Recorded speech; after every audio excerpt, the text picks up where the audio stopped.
This episode of the Forge Podcast is brought to you by the generous donations of Theo Fattel and Brady Turner, along with all of our other amazing Patreon supporters. If you would like to become part of the Forge community, you can learn more at patreon.com/Forge Genesys. Thank you. Correctly with the correct amount. D20 Radio, where gamers roll. www.d20radio.com.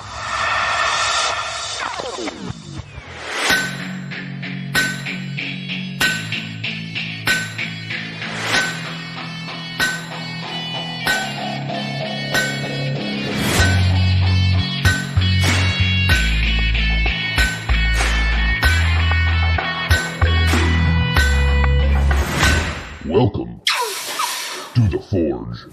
Hello, Gamer Nation, and welcome to the Forge, a Genesys RPG podcast covering everything that you need to know about the latest and greatest from Fantasy Flight Games, Genesys Foundry, and the Genesys role-playing game. I'm your host, GM Hooley. Hopefully, you and your families are all doing well as you shelter in place during the COVID crisis. But as things may seem bleak, we're back with another great show to hopefully take your mind off things for the next 2, maybe 4 hours, because we do long shows. Anyway, and on the agenda tonight is some amazing new content. In diecasting, we'll be using the shadows to talk about the stealth skill. In the furnace, we reach our final episode of our magic discussion, where we'll take an in-depth look at magical equipment and implements and how to convert them into our post-apocalyptic setting. In Breaking the Mould, we'll be talking to Jerrad Matthew about his offering on the Foundry, Salvage, Genesys Sci-Fi Junkpunk Setting, which I cannot wait to talk to him about. And, of course, we'll be answering your games and rules questions in Under the Hammer. For now, however, let me introduce you to my fellow host with the most. And I'm clearly running out of creative ways to introduce him. It's GM Chris. Chris, how you doing, buddy? I'm the most?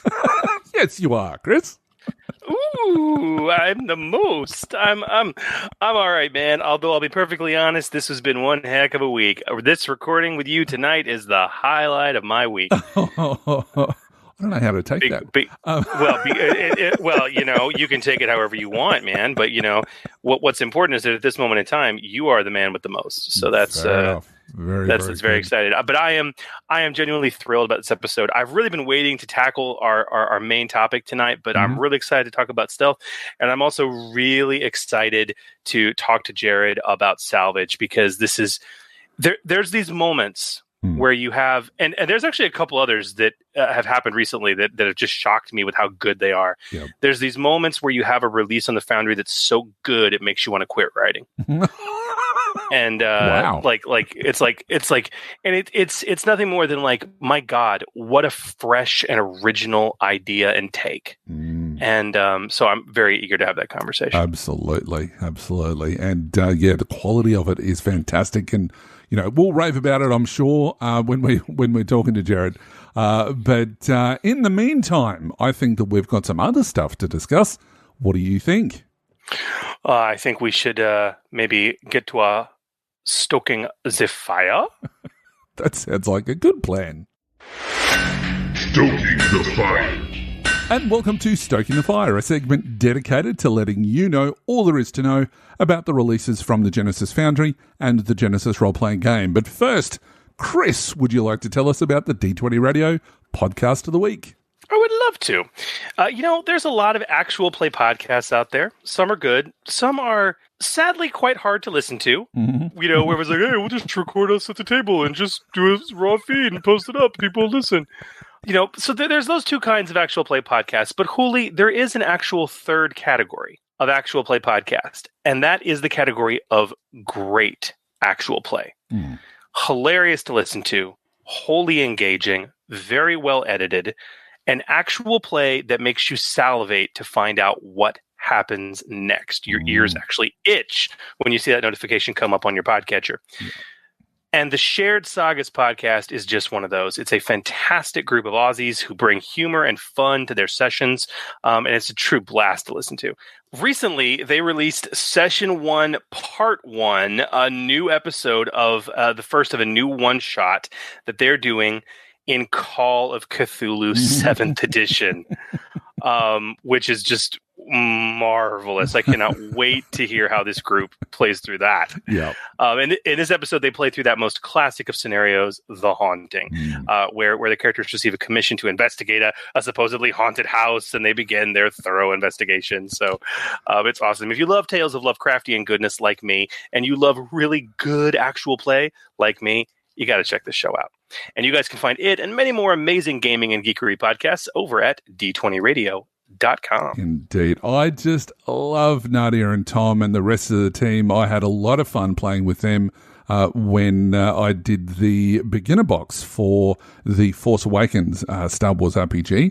And the adventure that they had before this release of Call of Cthulhu with the Masks RPG is both, it's interesting because I'm interested in anything superhero, and it's hilarious as well. And they're great people, wonderful people to deal with, and such great hosts as well.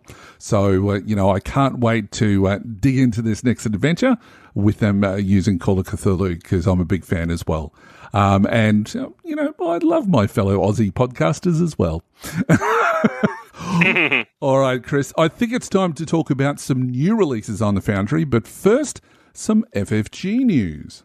You dang right we have FFG news. Unbelievably, yes, folks, we finally have a U.S. release date for Keyforge Secrets of the Crucible. The 6th of June, 2020. Now, the book's been in the wilds for a while now, in Europe specifically, and finally to the rest of the world as well, except for, I imagine, Australia. I have no idea when it will arrive there. It's really anyone's guess. Maybe it's in a kangaroo pouch. We don't know. Yeah, thanks for that. It's just so annoying, our distribution situation here in Australia. But anyway, but seriously, it is a gorgeous book, and Chris was lucky enough to talk with Tim Huckleberry in a live chat that you did with him, which is available to watch on the D20 Radio Facebook page, with an almost live to coin a phrase from the goodies, that you can go and basically look at that. Now, as a bonus for those who don't necessarily have the time to sit and watch it, but it is a great interview, so if you get the opportunity, please do so. But we're going to make that available of the interview with the charming GM Chris and the illustrious Tim Huckleberry about the book, and we'll be making that available as a special episode of The Forge with the release of episode 20. So check that out later this week. Woo. Now, Chris, let's also give a wonderful round of applause to Scott Zumwalt, who has been the first. Yes, very good. Well done, Scott. Now, he's the very first Genesys Foundry author to surpass the fantastic milestone of 501 sales on Drive-Thru RPG for his outstanding product, Xenothrix's Guide to Magic, a beginner's guide to Genesys Magic. Hopefully I haven't butchered that pronunciation, but I've never been able to get it right. But anyway, this is a huge achievement, and we here at The Forge would really like to congratulate Scott for being awarded this title. And so if you haven't, dear listeners, gone out and purchased that product yet, and you want to know what all the hype is about, go out and purchase it immediately. It's a must-buy for your Genesys game, especially if you're using any sort of magic. Now, in that same vein, I was speaking with Keith Capel, prolific FFG author from many Star Wars and Genesys supplements, including the upcoming Keyforge Secrets of the Crucible, about his Ready Fight supplement, which is also available on the Foundry. Now, he tells me that as of the day of this recording, he is only 27 sales away from the 501 mark. So hopefully we'll see that product with the Gold Badge of Honor in the not-too-distant future as well. So I think that clearly indicates that Genesys is well and truly alive, if anybody had any concerns at all. And I'm pretty sure that when we speak to Jerrad, that hopefully he won't be too far behind either, because it's an absolutely fantastic supplement. But anyway. Yeah, God. Whoa. More of that later. Now, speaking of developers, we have some amazing news that we got this week, didn't we, Chris? Oh, brother, we did. Just a sigh of general relief and happiness, and something that can only be described as coming out of left field. Yeah. Very happy to say, friend of the podcast, recent co-hosts, and obviously former RPG manager for Fantasy Flight Games, Sam Gregor Stewart, has publicly announced that he will soon be taking the reins as the RPG manager of a different RPG department.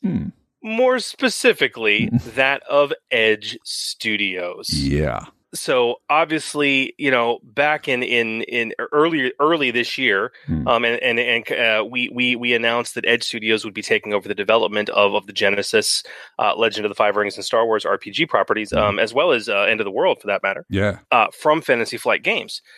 Obviously, after that was announced, after a kind of surprising and shocking set of layoffs from Asmodee, FFG's parent company, that occurred in early January of this year. Yep. And and that included Sam, all the big minds behind these RPGs that we love so much. And we were all kind of in the dark about what this was going to mean in the future. And we later found out in the springtime, or should I say North American springtime? Sorry, it'll be fall time for you.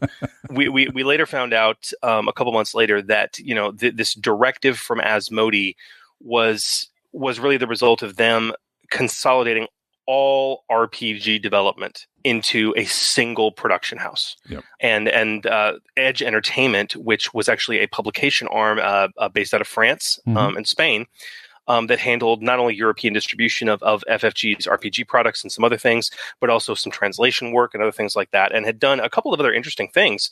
That was also the studio that did End of the World. I think that's worth noting. It was a fantastic RPG.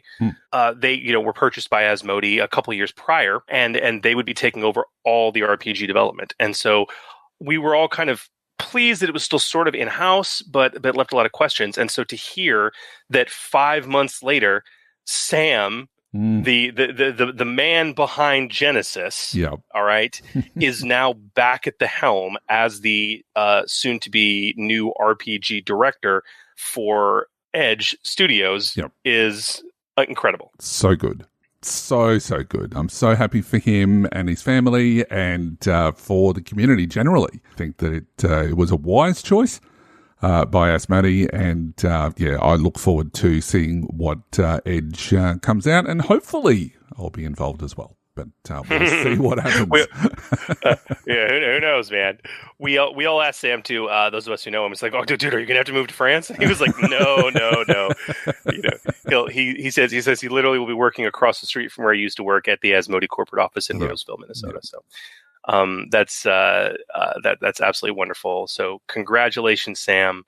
The collective sigh of relief from the community was palpable. Oh, absolutely. And I'm very, very happy. Very cool. Good.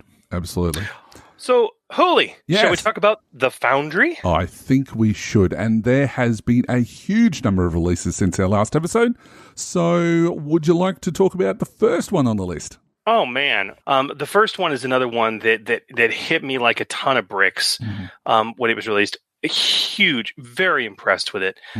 This is the first offering from Anastasia Steele, who, along with Scott Zumwalt, one of the hosts of the Don't Despair podcast, actually on the D20 Radio Network.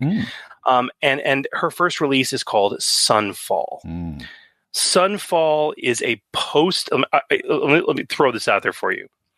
A post-apocalyptic gothic fantasy setting. All right. That sounds cool. It is. 103-page source book, new rules, new mechanics, options for character creation, GM advice, and most importantly, this rich, just baroque world of war, magic, mystery, intrigue. It's beautiful. Mm. 8 new archetypes, including the Visitant, which I thought was absolutely fascinating, and an otherworldly spirit in a stolen body, which could be used in any setting, quite frankly. Yeah. I think it's like 13 new careers, which are great for fantasy or steampunk. 42 new talents, 2 brand new spells, 3 new weapon properties, 2 new crafting options, and a crap ton of new items. Yep. New rules for dueling, demonic possession, exorcism. And then in terms of the world building, she includes these maps and detailed descriptions of all the lands, surrounding the Bessarian Seas, the area of this huge setting, which I love. The politics, the religion, city-states, all these story hooks, adversaries, including, but not limited to, possessed monkeys. You just got to buy it for that, right? That alone, it's worth the price of admission. I really hope we can get Anastasia on to talk about it, because there's been a handful of things that have just shook me coming out of the Foundry in the past few months. One of them we're going to be talking about today with Jerrad. This is another. Yep. Yeah, but it's $9.99 on the Foundry right now, so it's a bit pricier title, but quite frankly, not for a full setting, to be perfectly honest. Yep. Not with the sheer amount of content this provides. That's a bargain. Yeah. So check it out. Indeed. And next up is Foundry Tips and Tricks by Chris Markham, the Machine, as Chris decided he wanted to call him from here on in. Now, this guide is designed to help aspiring Foundry authors create and publish their own projects by centralizing the available assets in one location in an easy-to-follow guide. Now, many helpful links to Foundry assets and information, programs for layouts, free sources of art, ways to use other free programs, and so much more. Even veteran authors will find helpful links to tasks not often done, such as splitting royalties, creating bundles, etc. Chris obviously does a lot of stuff on the Foundry, and he's using his experiences to provide that information to the masses, which is honourable and obviously full of good information from someone experienced in this realm. And it's also pay what you want, which is fantastic. It does have a value of 50 cents on it, and certainly if you get something out of it, throw some coins his way. But as pay what you want, it's a must-have for anybody who is developing stuff on the Foundry. Yeah, I completely agree. Thanks, Chris. It is a really, really good guide to put up. Yep. But the machine is the machine is not done because lastly we have the Manual of Minara, also from Chris. This is something he's been teasing for a while, which is a pretty huge deal. So this product is designed to be like a supplemental campaign guidebook and a really, quite frankly, an atlas for GMs that are using the setting of Realms of Terrinoth. The source book Realms of Terrinoth was filled with a lot of lore, but it was a far cry from encompassing everything we've seen in all of the Runebound games and every Terrinoth thing that's ever been produced. And Chris has made a hobby and writing career out of sourcing all that and bringing it together. And this work really provides this concise, condensed information, easily referenceable in terms of its format. And honestly, any Terrinoth GM will find this is ridiculously useful. He's included a bunch of new, beautiful, scaled maps created by Roy Altman, another Foundry alum, with a whole bunch of additional information on those locations. But a lot of lore-based info, illustrated heraldic symbols of nations, baronies, free cities. There's a couple dozen color illustrations of all the leaders of each of those. Demographics, key industries, cultural details. All these important locations are given within each entry. Really providing this massive tool for Adventure Siege. All these locations, this whole gazetteer, it really just goes 7 steps beyond the Realms of Terrinoth book. And as I mentioned before, it's pulled from all this pre-existing lore that's based in Minara, and all the games that have been surrounding it. Over 40 pages of information for GMs, 100 examples of original art, and over a dozen sourced artworks, maps included, the heraldry, all of that. It also includes tables for the languages of Minara and even the world's currencies. Like, if you're a Terranoth fan, you have to get this. Okay, it's a phenomenal resource. $7.99. So check it out. Yes, the guy's a machine. Now, only a couple more to go, and this is an interesting one from a group called Community Project, which comes in the form of a magazine simply called Boost. This is their first offering, and it's called Boost Number 1 Mutation. Now, the blurb says, the Book of Online Sourced Triumphs, which is an acronym for, Boost is an acronym for it, is a Genesys community project with the goal of creating content that relates to a specific theme. And obviously, the theme for that issue is mutation. Now, inside, it's cool. Now, inside, you'll find 3 new talents, 2 weapons, including 1 new item quality, and 3 adversaries, which is a really nice sort of addition to make sure that the content is constantly coming out, which is really good. And it's free, so there is no reason at all that you should not have it in your hot possession. Very interesting. You guys should check it out. I'm interested to see what else they do, because if you got this like sort of community group, or this group of guys are like, we just want to build content together, community style, and put it out for free. I'm interested to see what they come up with. Yeah, very interesting. Yeah, definitely. Next up is a nice addition to the Foundry, building on an announcement we had last week of a new product, and that is a character sheet for the setting of Salvage, which again we talked about a tease last episode, but in just a bit we will be speaking in depth with its author Jerrad Matthew later in this episode, and as a bonus, that character sheet is totally free. Yeah. So. Great to have that there for the setting. Indeed. Now, our second last entry this week is from, again, the machine, that is Chris Markham, with yet another entry into his Terranoth series, Alkalim Adversaries. Chris, how many is that now? 3. This episode. 3. There has to be something higher than a machine that we can call him. He's just pumping him out all over the place. But anyway... this is one that I've really been waiting for, mainly because I'm running a campaign set in that area. And, I've known for a little while that it's been in the production line. And the blurb says, the sands of Alkalim are home to some of the most dangerous creatures in all of Minara. While in service to the Grand Caliph, Tariq al-Farabi has travelled all over the world in his quest. In this tome, he describes 12 different native creatures dangerous to any who might visit his beloved homeland, dangerous elemental beings, giant worms, the ancient jinn, and more stalk the deserts of Alkalim, and even an innocent-looking patch of sand can be deadly. Join Tariq as he describes each of these dangers and brings the desert to life for you. Now, this supplement provides 12 new Alkalim adversaries. Each creature has its own picture along with stats and other information, including their power levels from the Expanded Player's Guide, in addition to a new optional mechanic, which is very, very cool, for encountering creatures during the day and night.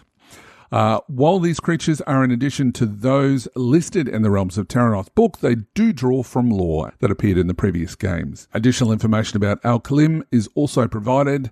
And as a bonus, Terranoth-themed adversary cards also come with a bundle, developed by Roy Altman, or RPG Narco, and are included for each creature in the product. Again, fantastic product. I love what Chris does. And at $3, it's a great buy. Mm-hmm. And last but not least, we have Skill Adventures by newcomer David Shamp. So this is an 80-page illustrated book that he says has 20 ready-made skill adventures, which he then classifies, saying sometimes known as skill challenges, which is something we've talked about numerous times. Yeah. And he says it has enough assets to help a veteran GM create more. These include things like chases, military skill adventures, as he calls them, travel skill adventures, and social skill adventures. He says the mechanics are easy to learn. They're spelled out with examples and complications to assist in the gaming sessions, and even includes some moral conundrums. For role-playing heightening, he specifically calls out space opera. I'll be frank, I haven't had the chance to check this out yet, mostly because the cost is $9.99, which is I mean, I may pick it up, David, but I hope you're able to lower that a bit. That's what I would expect to pay typically for a setting. You know what I mean? Yep. Like a full-on setting, like source book. So hopefully that can come down just a wee bit. Yep. But you're going to check that out. And you guys can find these products and many more amazing Genesys Foundry content over at drivethrurpg.com simply by performing a search using the words Genesys Foundry. And while you're surfing the web, by the way, why not jump over and become a supporter of The Forge by joining our Patreon? For as little as $2 a month, you can access our dedicated Discord server where you can interact with our fellow Genesmiths about the game and your Foundry ideas. Higher tiers provide priority for your games and rules questions, with our largest tier not only providing you with a special thank you at the top of the show, which you would have heard, but also a special monthly get-together with either Chris or myself to discuss your Foundry product, your home campaign, or maybe, run through some play testing of some new material. But listen, guys, no matter what, anything you can spare to show your support is really appreciated. All of your donations on Patreon do help our podcast directly so that we can continue providing you with excellent regular Genesys content, pay our server bills, and our software licensing. It's really handy. It is. It's very nice, very nice. So, Gamer Nation, join the Forge community by becoming a supporter at patreon.com/ForgeGenesys. Indeed. All right, Chris, I think I really have a bit of a hankering for some rules content. What do you reckon? And let's bite into it. Or should I say, skulkily saunter our way into the shadows of some die casting. Die casting. The Forge podcast is all about bringing new creations to the table, and the Genesys RPG provides us with a powerful set of tools to do so, specifically skills, talents, and our die-casting segment is about closely examining individual skills and individual talents and how they relate to the creations you craft. Last episode, speaking of the machine, Markham, we went full Terranoth ourselves, and we tore open the lid on heroic abilities to go so far as to create one of our own, the Elementalist, which has garnished some fun and great feedback from the community. Thank you, guys. Yeah. Tonight, however, we're going to turn our discussion back to skills. With this in mind, we have decided to dim the lights, grab our torches, and investigate what lies in the shadows as we unlock the mysteries, the secrets, and the evocative nature of the stealth skill. Chris, have you somehow eaten a dictionary tonight? I'm a walking dictionary. You are. I actually had an employee critique once that said that literally 2 words, too verbose. I bet you had to look that up too. Anyway, but you would have known it off the top of your head. But anyway, now the stealth skill that even I've had some difficulty with it in the beginning, going all the way back to the beta of Edge of the Empire. And if I'm being honest with myself, I'm going back even further, like using the sneak skill in the old D6 Star Wars. Now, many of the skills that appear in Genesys are most often used by a single individual, but often they lend themselves to group checks, such as when building a raft or researching a problem, but none more than the stealth skill causes problems for many GMs, as players often speak those dreaded words, can we make a group stealth check? So tonight, we're going to illuminate the use of the stealth skill. How does it work? Where do you use it and not use it? And when to use it as a singular event involving one character and when to use it plurally with multiple characters working together.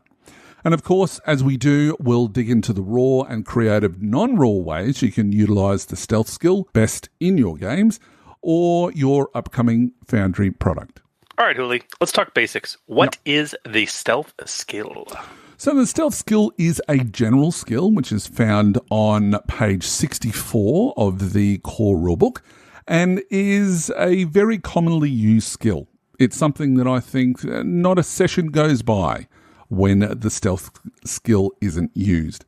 Players often want to push the boundary of the skill because players often invest at least one rank in the skill, since most of the time they're either on the run from authorities, sneaking through dungeons, or doing other clandestine things. So if it's always getting used, why are we even covering its use on the show? Because it is often overused or inappropriately used.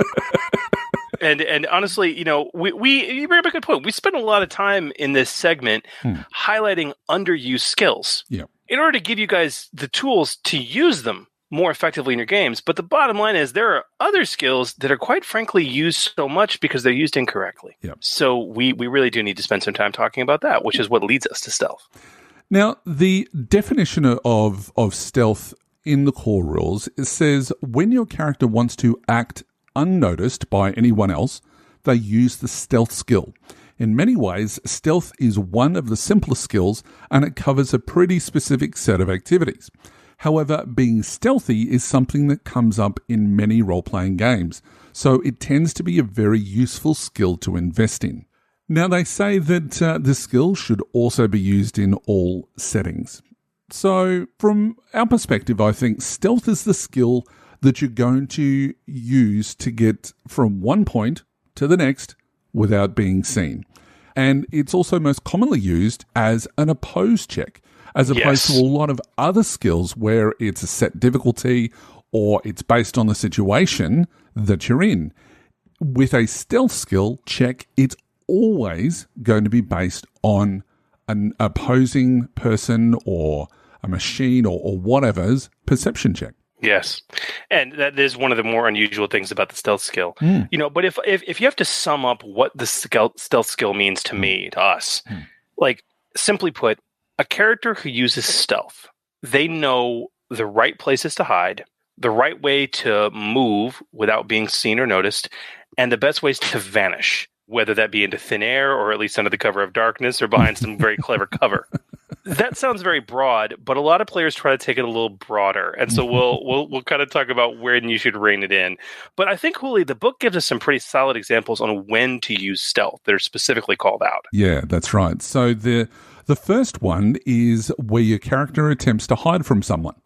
Pretty obvious. If you don't want to be seen by someone, you hide. The second one is that your character tries to tail someone through a crowd and to do it without being noticed.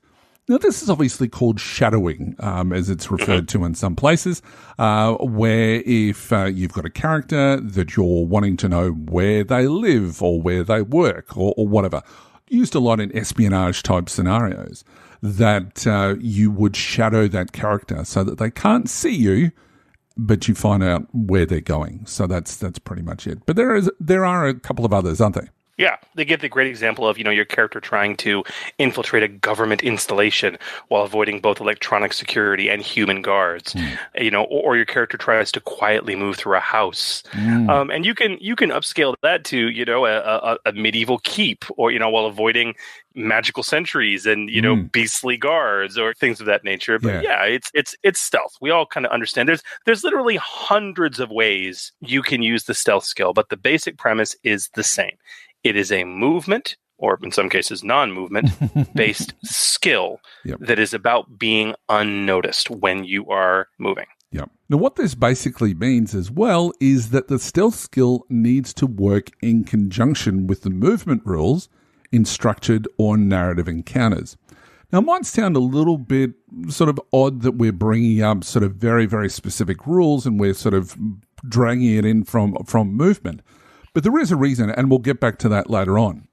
Well, okay. Well, so now talk to me about this, because, I want to know, stealth, in and of itself, it has no movement value attached to it.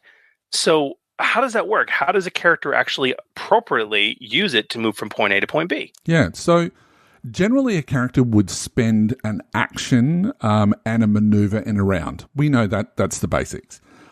Or at least convert that action to a maneuver to walk at a normal pace.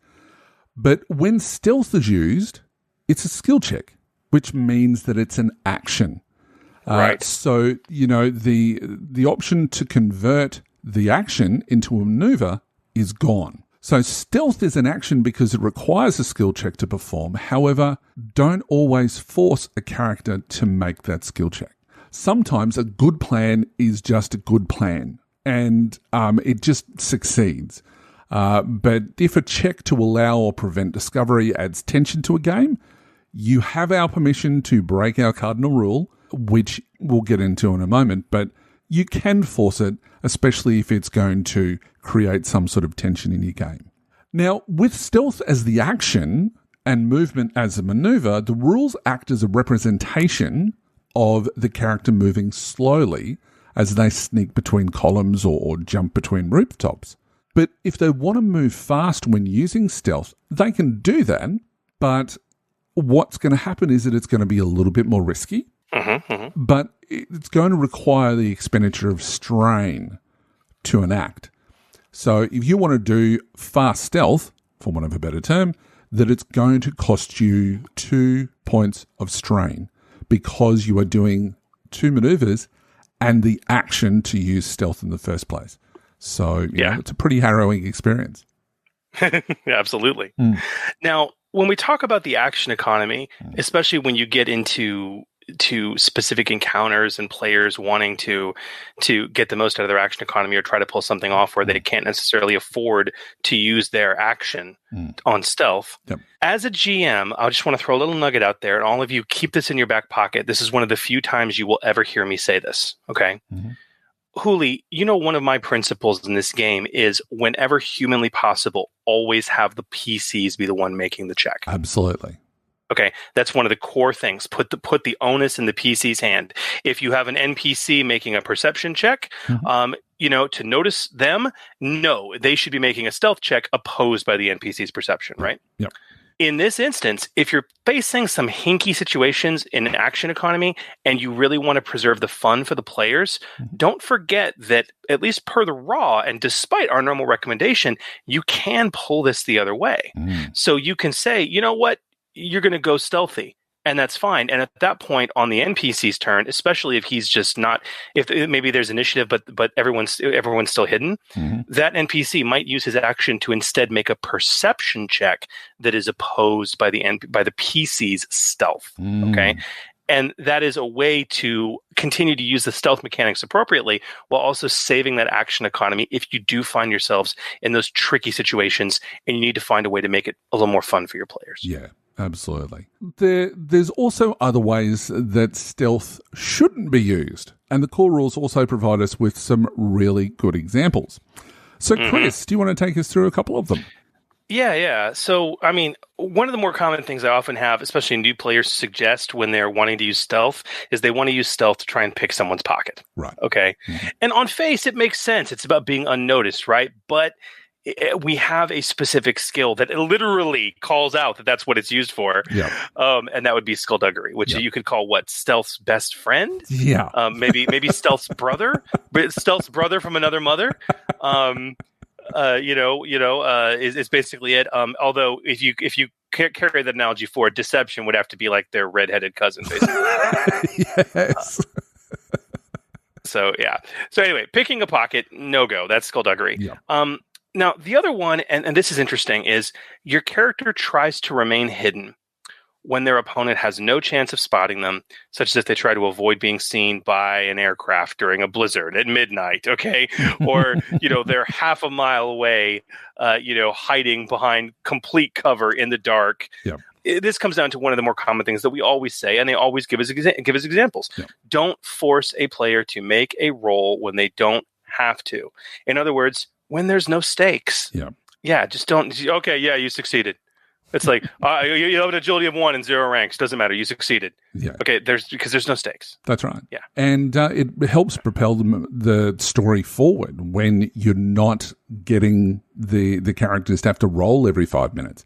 It's not like that D&D mentality where you have to make a perception roll for every 5 feet or 10 feet or whatever it is. That, it really is a case of just move the story forward. Are you being stealthy? Yes. Excellent. So you know that the bad guys aren't aware of the character when they start moving in. Now, when they get into closer range, that's a different story.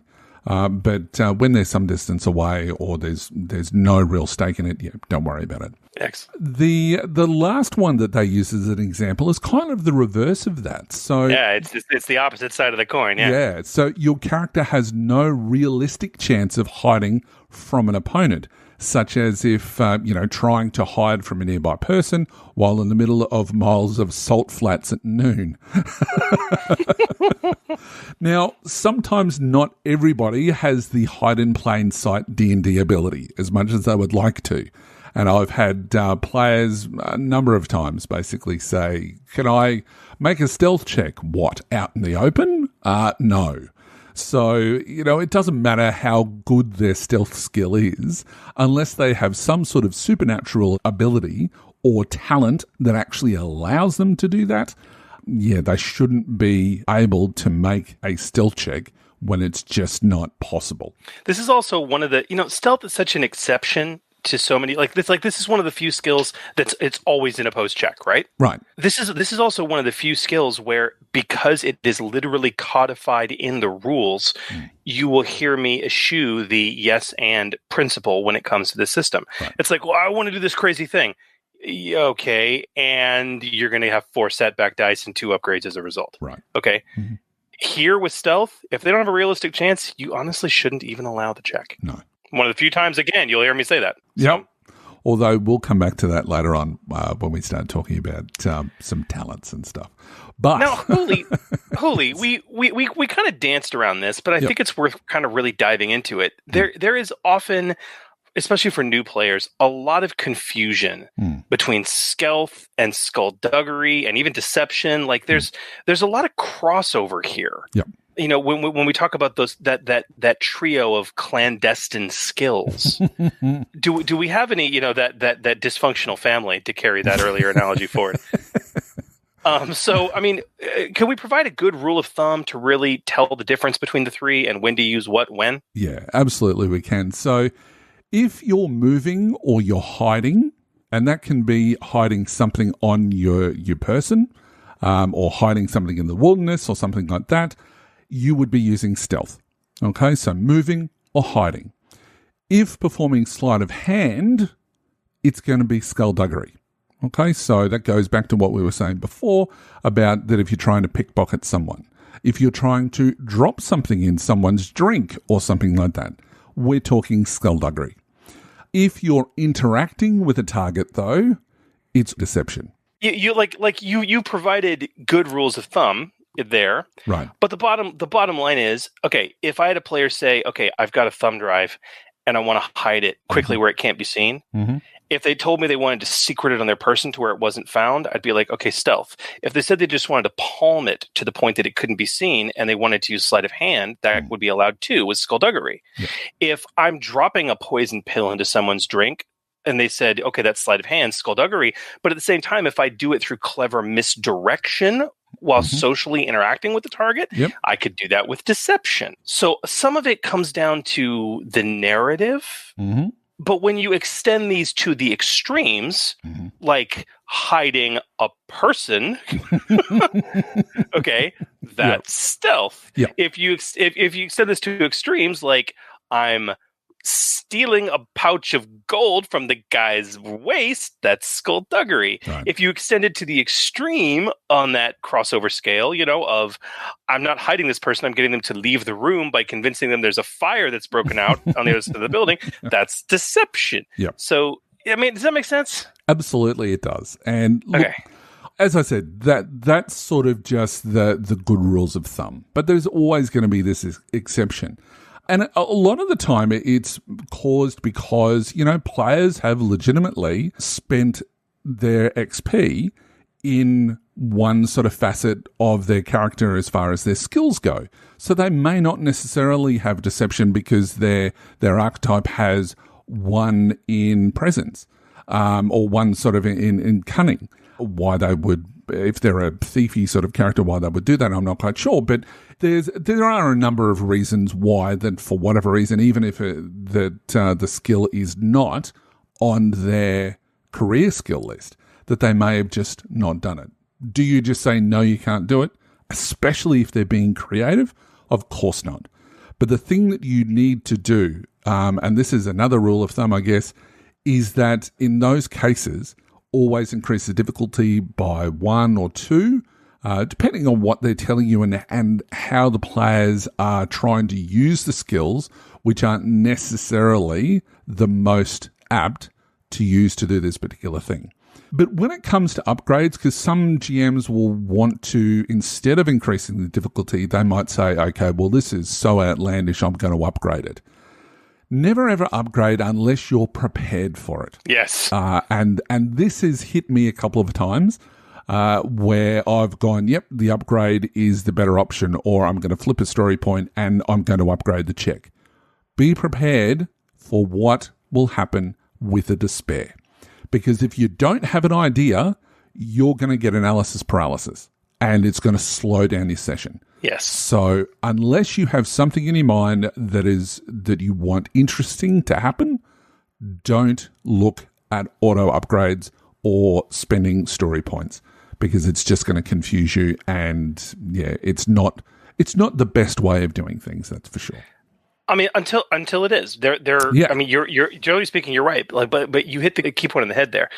You upgrade when you are not only prepared, but genuinely want something stupid, interesting, weird to happen. Yep. And if you take the time to pause and consider some skill substitutions, especially with the dysfunctional family trio of clandestine skills, that can commonly happen. If I've got a skill challenge going on, or even just some targeted checks, and the group is like, okay, you guys need to sneak past the guards, and that's going to be a stealth check, and then the party face says, you know what? No, I'm going to walk up to them and I'm going to use deception, and I'm going to convince them that I'm an out of uniform captain of the guard, and that they all need to shove off right now. That's going to be an upgrade, because if you happen to roll a despair, oh boy, there with the way that the player has shifted that narrative at this point, there is the serious potential for something stupid, interesting to happen if you jack it up well enough. Yep. Okay, absolutely. Like the person that they've just trying to give orders to has on their manila folder or data pad or whatever it is that you're using, just happens to be the wanted poster that or the wanted memo for the character. Oh, so no, the best example I can give you for this, actually, right. And we're getting a bit ahead of ourselves with advantage and threat recommendations and all that. Sure. But it was the exact scenario I just mentioned. Okay, the exact scenario in game. Right. And the guy, he actually succeeded with the despair. All right. And the way I played that out, and I had this planned ahead of time, I knew what I was going to do, is it's like, wow, he believes that you're the commander of the regiment, and your despair result is everyone completely flips out. The XO of the base comes out and is like, sir, and he insists on taking you on a personal tour of the entire facility with an armed escort. Right. And they were there to do some thieving. Okay. So that's what happened. It created a whole new, really crazy, interesting situation that they now had to get out of, which was the opposite of what they intended. So yeah, it's like, that's the piece of advice. Don't upgrade unless you are prepared and willing for the crazy to happen. Otherwise, increase. Absolutely. So some good hints there. So species. We always like to go through all of the species, careers, and talents that are within all of the published material that we've had from FFG. So let's talk about species first up. Oh yeah, so I poured through the core rulebook and the EPG, and I know you poured through the setting supplements, and from the core rulebook and the EPG, we're just overloaded with absolutely zero species or archetypes that provide any kind of bonus or free rank in the stealth skill. Yep. And for the stuff that I've done, going through Realms of Terranoth and Shadow of the Beanstalk, which I was quite surprised with of how many it has, which is absolutely none either. I would have expected one of them, but no, nothing at all. Nothing at all. But Realms of Terranoth made good, and it has, I'm going to say 1.5, maybe 1 between the two of them. that with humans, it says that humans from the Borderlands. Now, it only mentions the stealth skill, but it says that as part of, humans get 2 free skill ranks in non-career skills. So what happens is that they recommend, if your character comes from the Borderlands, that stealth is one of them. The other one that they mention is the Wanderer Gnome, which has a choice of either charm or stealth.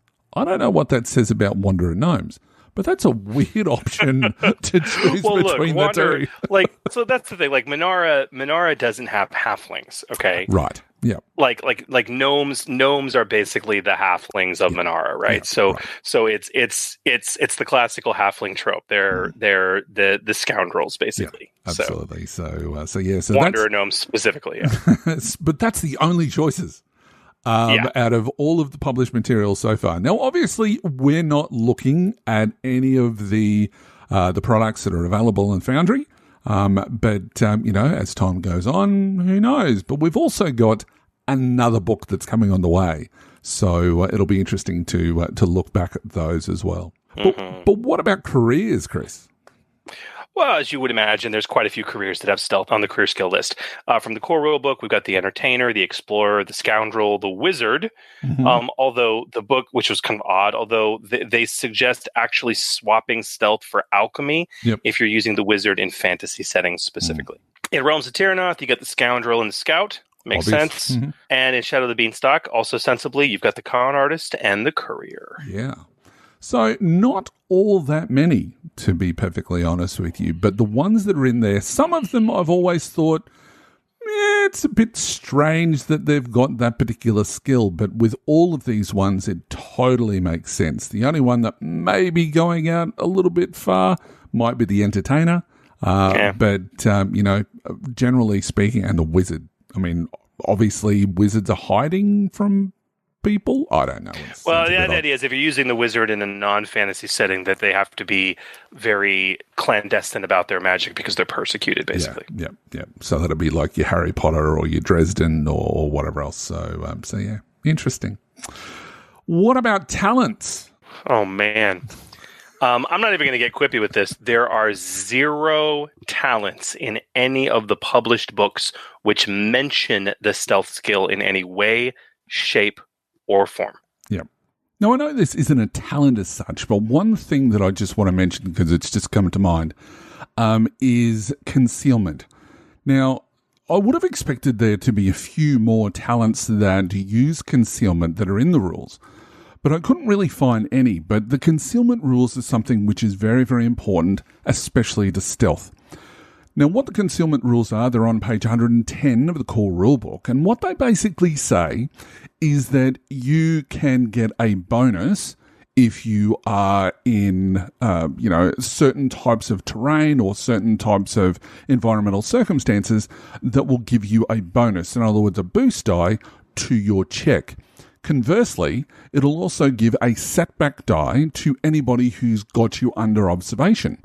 So if they're actively going and looking for you, whether that be using their vigilance score or whether it's using their perception, they would get a setback die based on the environment that you're in. And those environmental circumstances are obviously boost and setback die. So don't forget those rules. Page 110, they really, really help when you are designing encounters and things like that, specifically for characters to use their stealth in some of these adventures that you may be writing or running yourself at the table. But look, ultimately, as I said before, this really paves the way for further supplements, including the upcoming Keyforge setting. With a lack of talents, there is room for a little bit of creative tendencies, I think, from some of our authors. Now, we also talk about gear, Chris. Oh, yeah. Now, we opposite situation for gear. There is blissfully a crap ton of gear that deals with stealth. Yeah. So we can go through it. Let's start from a fantasy perspective, yeah? Yep. So, yeah, to begin with, we've got 3 items that are actually stealth-related armor that are in the core rulebook specifically. Yep. We have, all of which are on page 145. We have chainmail armor. Honestly, we're listing this here because it's penalty to stealth, which is what's important. Yep. Because, mail armor of any kind is somewhat noisy. So basically, wearing chainmail armor, your character is going to add a setback die to any stealth checks they make. Plate armor, also listed, is very noisy and extremely heavy. You will add 2 setback dice to checks while you're wearing it. Another important piece of armor to call out is actually magic plate, which is also on page 145.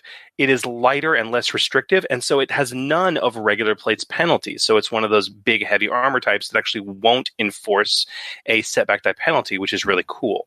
However, magic plate is not reprinted in Realms of Terranoth. Chainmail armor and plate armor are both reprinted in Realms of Terranoth, page 96. And then to roll out the fantasy armor trail, in Realms of Terranoth exclusively, although they lack the magic plate, they do have the scale armor, which is a new armor type exclusive to Realms of Terranoth, page 96.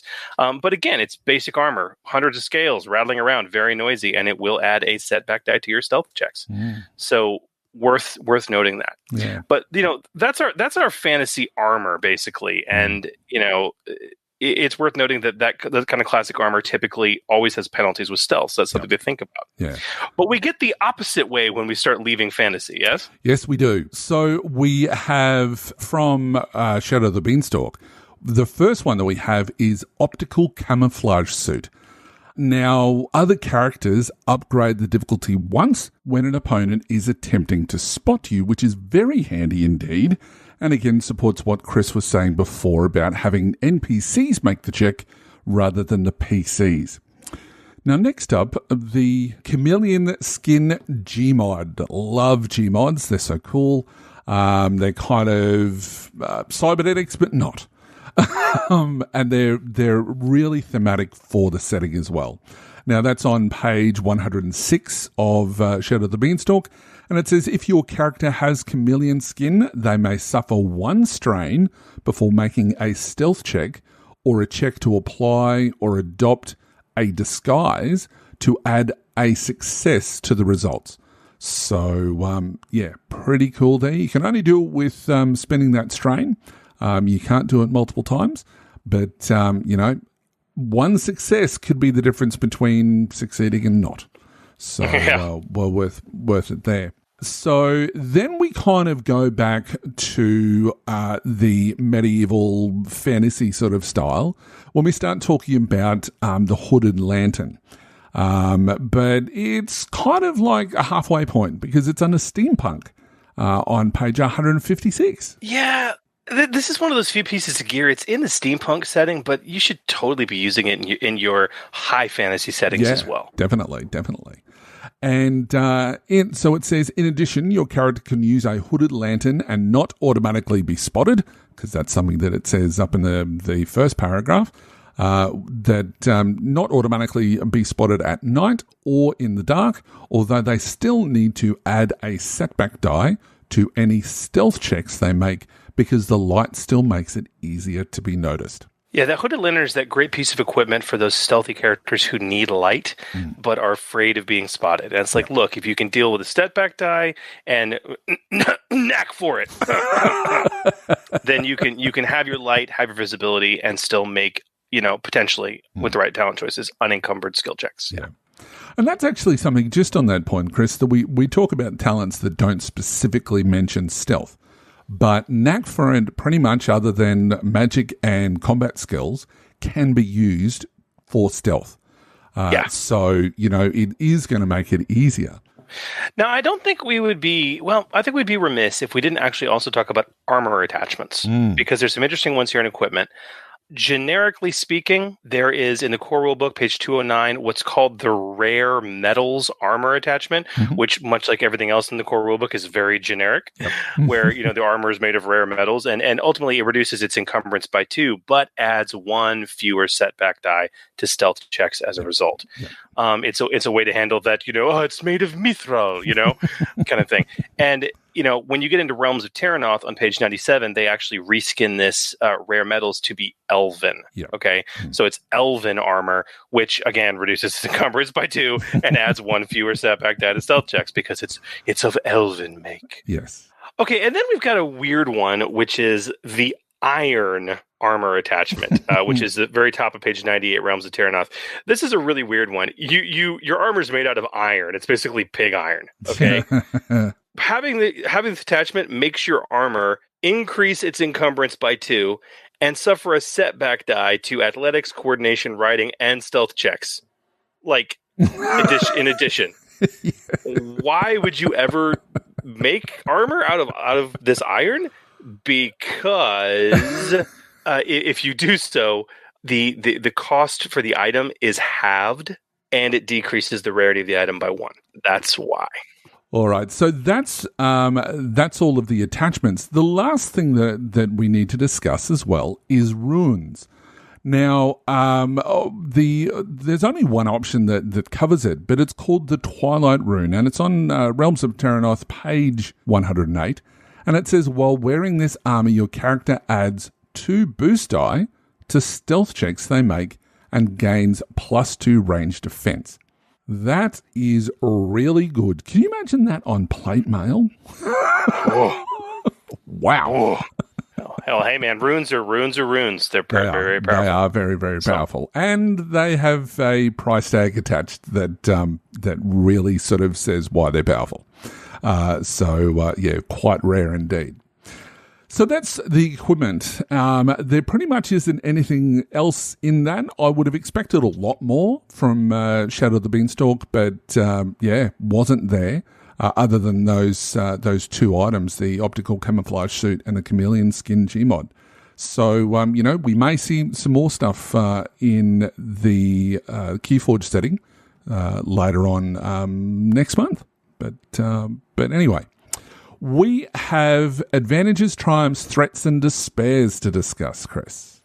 Like we do. What are the good ways to use the narrative results symbols, outside of success and failures on these checks? We've got some options, don't we? Quite a few. So with advantages, you could be using them to decrease the time needed to perform a stealthy task. That's something that's sort of across the board, really, for any expenditure of advantage. It can, reduce the time that it takes to do something. Or perhaps it might provide some distractions that helps other characters with stealth. So, if you're doing things like, you get those 2 advantages, you can spend that to give the next character or a specific character a boost die. So there's certainly some options there. Mm-hmm. But what about triumphs? See, triumph, as usual, is a major success of unexpected proportions, potentially encounter changing, right?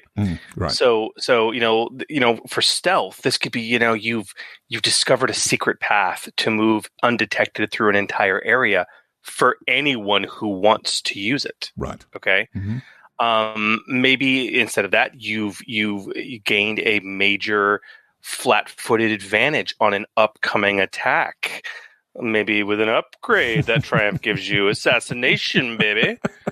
I mean, yeah, those are some of the more fun things. But yeah, there's some pretty easy and straightforward things you can do that would be, high level or encounter changing when you're rolling a triumph on a stealth check. Yeah. Absolutely. Secret passages, similar to that. If you stealthing through an area. Even though you weren't necessarily looking for it, finding a secret passage is certainly something that you could do with the triumph as well. So threats, when thinking about, it's pretty much stressful work, just in case you're always going to be on edge.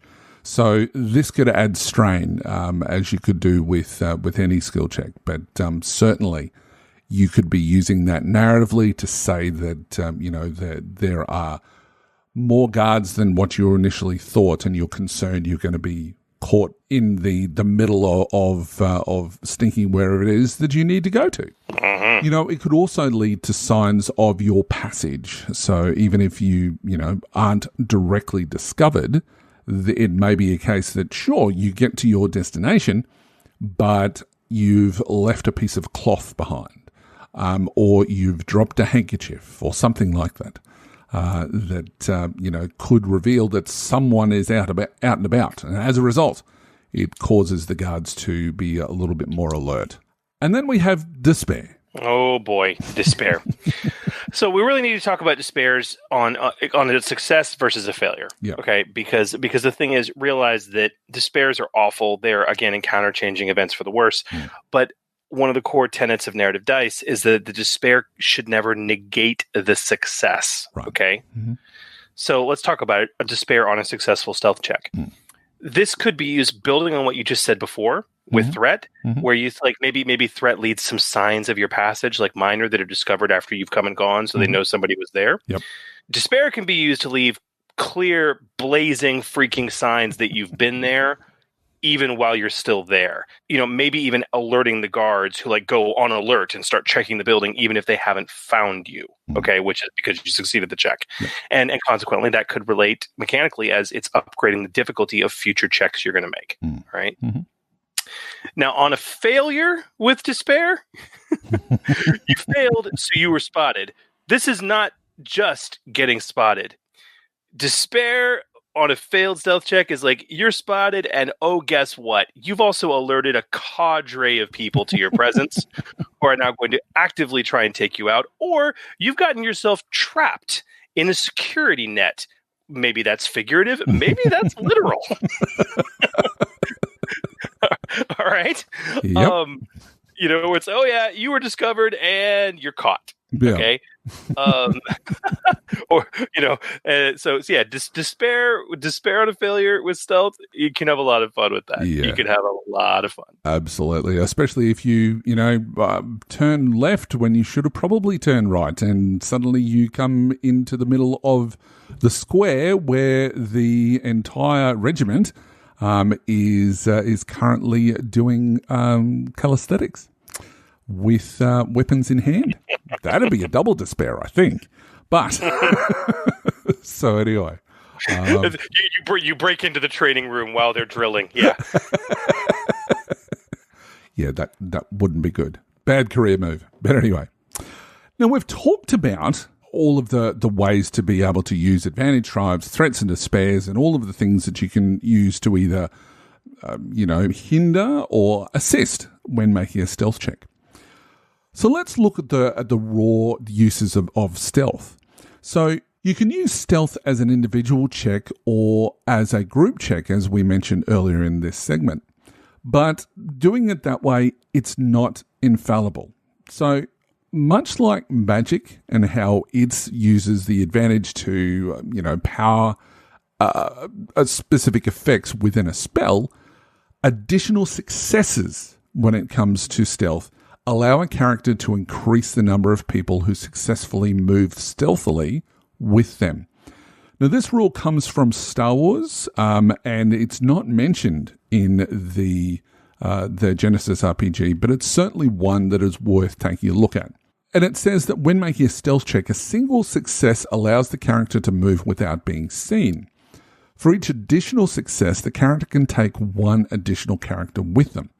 So in other words, if a player in a party of 4 PCs makes a stealth check and rolls 3 successes, the character and 2 other characters can move with them.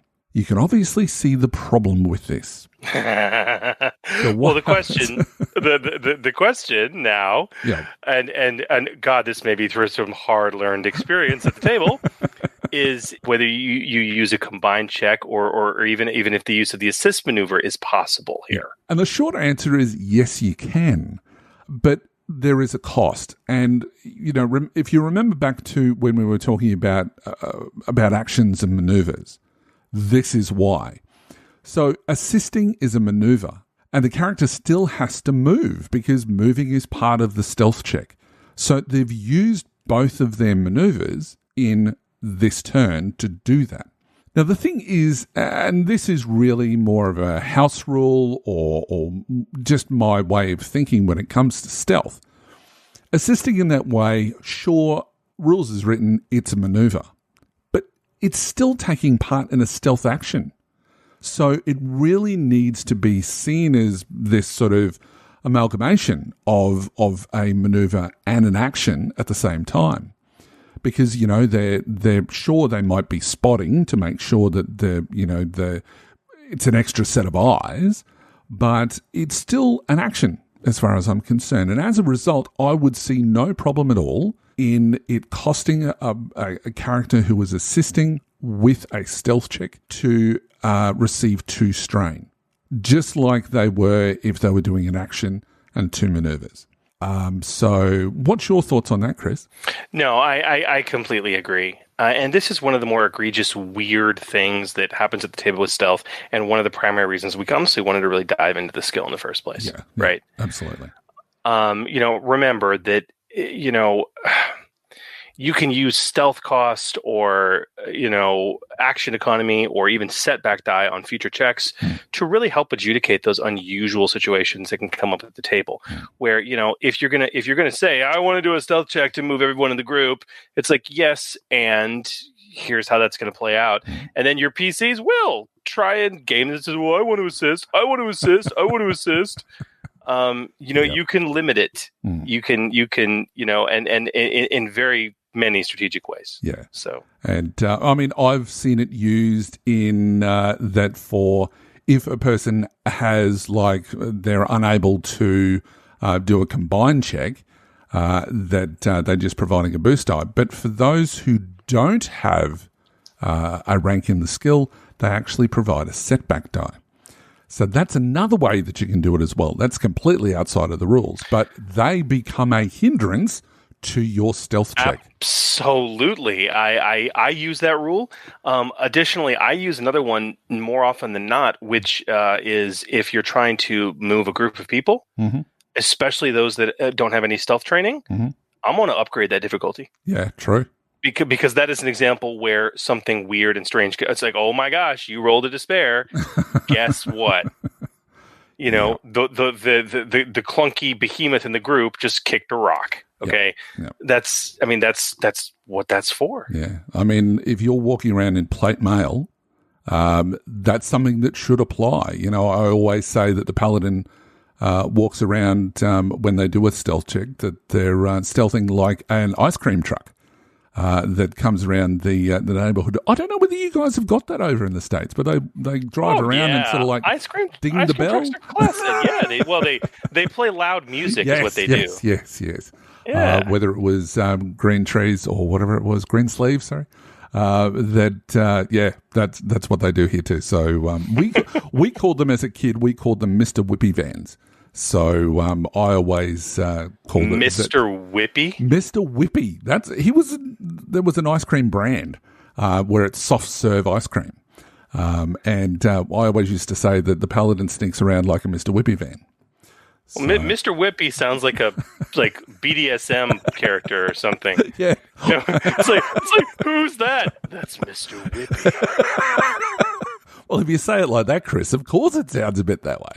But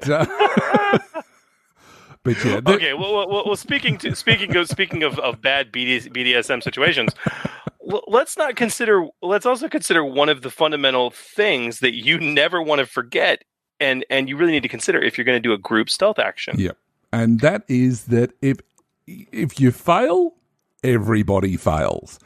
So if you don't mind putting all your eggs in the one basket, well, you go right ahead.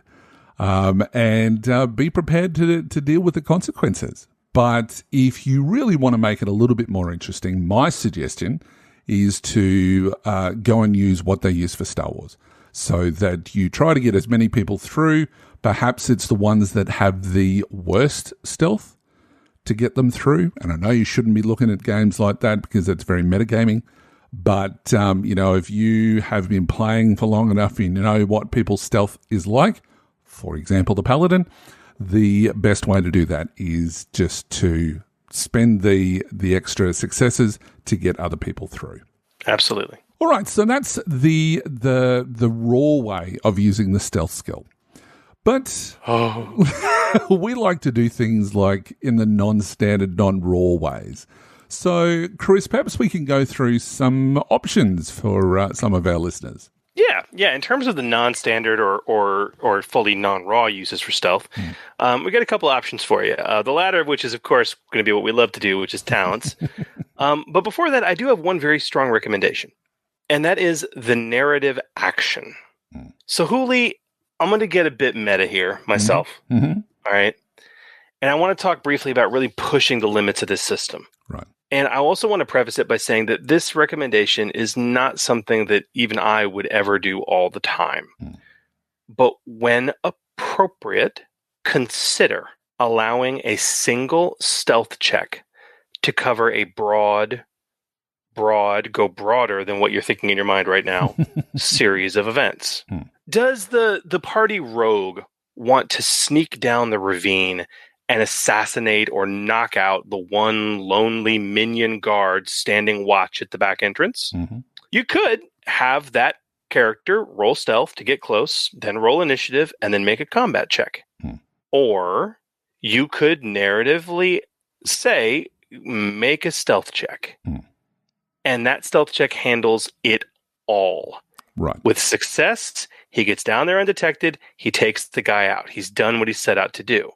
It's a bit non-standard, and I don't recommend doing it all the time, but when you have those scenarios like that where getting into multiple checks and the weeds is especially really going to slow down gameplay, especially when other players are like twiddling their thumbs, it's really not a bad suggestion. Furthermore, it makes for far more interesting and varied uses for advantage, threat, triumph, and despair. Yes, absolutely.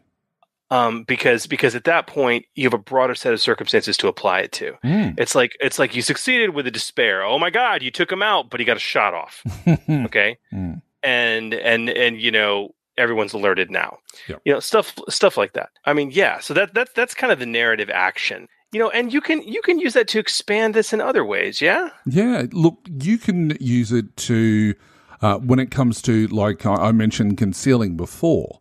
That, you know, you can use it to hide vehicles, maybe weapons emplacements, or even, you know, a small outpost or a scouting station, using netting and stuff like that. Now, although survival out in the wilderness could be used, stealth can be used to identify vantage points where an object or a vehicle could be seen from, allowing the character to establish the best place to conceal something. And that also includes hiding stuff on yourself. That was one of the key things that the core rules mentions, that you can use it to hide things on your person. So, you know, hiding things larger than your person, given time, stealth is the appropriate skill to use. But as we were talking about before with Skullduggery, how there is crossover, there is going to be some sort of levels of crossover between survival or knowledge tactics, if you've got something like that in your game, or, you know, just whatever the players come up with. But stealth is something that can be used not just on you. It can be used to hide other things as well. Absolutely. But, as you mentioned, Chris, talents. Now, this is the easiest non-raw use of the stealth skill, and it's something that we love to do. So, you know, there's no talents in the game other than what I mentioned before about knack for it that deal with the stealth skill. So, as we do, let's look at a few new talents that we've created for those characters that are the things that go bump in the night. So, what's our first one? All right. This talent is called Now You See Me. ... And you guys can fill in the blank. Yep. This is, I really like this talent. This is a tier 1 talent. It is an active incidental activation, and it is ranked. After a failed stealth check, let me say that again. After a failed stealth check, Your character may spend a number of strain equal to your ranks in this talent to target an opponent within short range that is currently observing you. That opponent gains a number of threat equal to the strain you have spent on their next combat check. Basically, you failed your check, but they got shook, right? Yep. And I really like this mechanical idea. We don't see this often enough of using strain to power the usage of failed checks to have some type of effect in future rounds. Yep. And the obvious follow-on from this is to make being spotted not the end of the world. Yeah. Right? Yeah. Which is one thing that can really frustrate a lot of stealth-focused players when they do happen to fail, because anything can happen with the dice rolls. Yeah, so that's right. This adds a bit more utility to those unusual failures that can occur. Because that was something that was asked in a previous episode, where what do you do about a check where it's just a complete wash? Talents like this allow the character to not have to, or even allow the GM to not do a little bit of GM fiat, that instead they can use their abilities to affect change to make it a little bit more interesting. So, and I think this talent is very much down that path, that it is providing not only just this mechanical thing of providing threat, but it's also creating a reason to be narrative about it. So, okay, so how does that work? Well, I'm sort of kicking some dust in his face. Okay, excellent. No worries. That, he sees you and he goes, look over there, or something like that. Sure, it's a bit of a deception, but that is something that is a bit of an impetus for the character or the player to then throw that narrative element in there. So, very cool talent. Our next talent, which I'm a big fan of, is shadowing. Now, we've made it a tier 3, and its activation is active, out of turn, incidental. It's non-ranked, and it says when an engaged opponent attempts to disengage from your character, you may spend 3 strain to force the opponent to immediately make a vigilance or stealth check opposed by your stealth as an out of turn incidental. If the opponent fails, you immediately follow them. At the end of the opponent's movement, your character immediately engages the opponent without spending a maneuver to do so. It's a little bit complicated, but it's one that I got the idea from an old Blood Bowl special ability. For those who've ever played Blood Bowl, there's a Dark Elf Assassin, and they have this ability that if a character is moving away from them, they can spend, I can't remember what it is, but they can follow them effectively. And it can, obviously, because they then forces them to have to dodge out of the tackle zone. But in this sort of a circumstance, perhaps that character with this talent may be the melee expert with knives or, dual wielding or whatever, that they really want to stay in close combat and don't want this guy to get away. It's kind of a reverse grapple. That grapple causes you to spend 2 maneuvers to be able to get out of engaged. This allows the person to get out of engaged, but they have to make a check to do so. And if they do, and if they succeed in the check, well, no problem. But if they fail, you get to go with them, which I think is quite cool. It's quite cool. Now, I'm not sure whether that should be tier 3, because we have put a lot of restrictions on there. It may be something that's tier 2, and maybe we can do some additional stuff with that at a higher tier, with like an improved version. I think tier 3 is right where it needs to be, but you know why? Why? You're mutzing with the action economy. True. But give us feedback, guys, and playtest. And if you find it's too rough at tier 3, we should make it a tier 3. Tier 2. Yeah. Now, our last talent, which is it's pretty potent, but let's hear it, Chris. What's that one about? Without shadow. This is a tier 5 talent, active incidental activation, non-ranked, with a pretty hefty prerequisite as well. More than just the fact that it's a tier 5 talent. your character must have at least 4 ranks in the stealth skill to benefit from this talent. What does it do? Once per session, you may spend a story point to activate this talent. Until the end of your next turn, you may move undetected through an area the GM would otherwise deem impossible to remain undetected within. Hide in plain sight this is. It is. You have to be a master of stealth to pull it off. Yep. But I mean, yeah, dude. I mean, this talent was your baby. Tell me about it. Yeah. What made you come up with it? Well, look, hide in plain sight remains one of my favorite abilities in D&D since its introduction in the original AD&D. And it's a really powerful ability and one that I thought was really interesting to play with. And the other thing that I wanted to try out, just to find out what people think, because we get a lot of this, your character must have, this particular talent.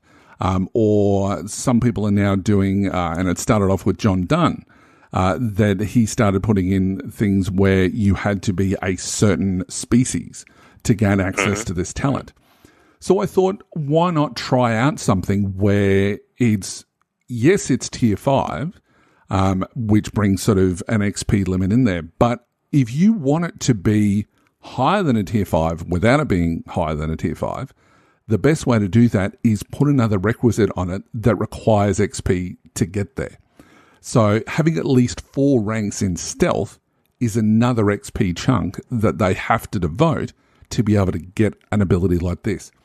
But it's also once a session, so it's not going to be too overpowering, and there is a stringent story point cost. Now, that does seem like a lot of restrictions, but you are breaking with reality a little bit here with this particular talent that, you're moving sort of through the middle of the quadrangle and nobody can see you, even if they're looking at you. So this is really a supernatural ability, and you may see something like that in, say, an Inquisition setting or something that, may be based in the Shadow Realm, or some sort of Shadow Realm has bled into reality and allows characters to be doing stuff like that. But, I thought it was an interesting use of the talent. So, I'd be interested to find out other people's thoughts as well. As always. And Hooli, where can people find these talents if they really want to get them on the table and playtest them? Well, if they want to download from the Forge Genesys website, that they can go to forgegenesys.com. Under resources, there's an entire section there which is dedicated to having our show notes that are done up by myself. And in an easy-to-read format, very similar to what you see in the Genesys core rules. So download that, get them on your table, let us know what you think. You can post up your feedback on our forums, on the Facebook group, or you can send us an email, do something different, or go to any one of our social media sites and let us know what you think. We're dying to know. Speaking of dying to get to things, yes. I think we've been waiting for our next conversation for a very long time. Yes, we have. So I think that it's time that we pump those bellows and heat things up as we open up the furnace. The Furnace. And welcome to The Furnace, the segment where we take a deep dive into a topic concerning custom creations using the Genesys role-playing game. Now, we first covered the basic principles of magic in Episode 8, Demystifying the Mystical Part 1, and we continued that discussion in Episode 10, Demystifying the Mystical 2, Electric Boogaloo. And after you understood all of that, we finally began tackling the reskinning of the magic system entirely with Episode 12, Demystifying the Mystical 3, Beyond Thunderdome, where we walk through the basic tenets of reskinning the magic system by creating a reskin of our own live on the air with a new system for post-apocalyptic mutations. We then continued that with Episode 14, Demystifying the Mystical 4, So Long and Thanks for All the Mutations, where we detailed out our spells, or as we've dubbed them, powers. And most recently, we had our penultimate episode on magic and reskinning it with episode 16, Demystifying the Mystical 5, A Good Day to Magic card, where we discussed detailing out magic talents and penalties for threat and despair in your magic reskin. And in those last 3 magic episodes, which were really devoted to reskinning, we talked about the first 6 steps of a magic reskin. 1, roughing out the concept. 2, defining your skills. 3, defining your spells and talents, all of which were covered in episode 12, those 3 steps. Then 4, defining your detailing your spells, which was in episode 14. Then 5, step 5, detailing your talents, and step 6, determining your penalties for threat and despair results, both of which were in our most recent episode 16. And we did all of this, as Huli alluded to, while building our magic reskin of the post-apocalyptic mutations. But tonight, we are not only at a core level going to discuss generally the one aspect of magic we have yet to dive into, but we will also be finishing our reskin process with the very last reskin step, step 7, define and detail your implements. Because we are talking about magic implements tonight, Huli. Cannot wait.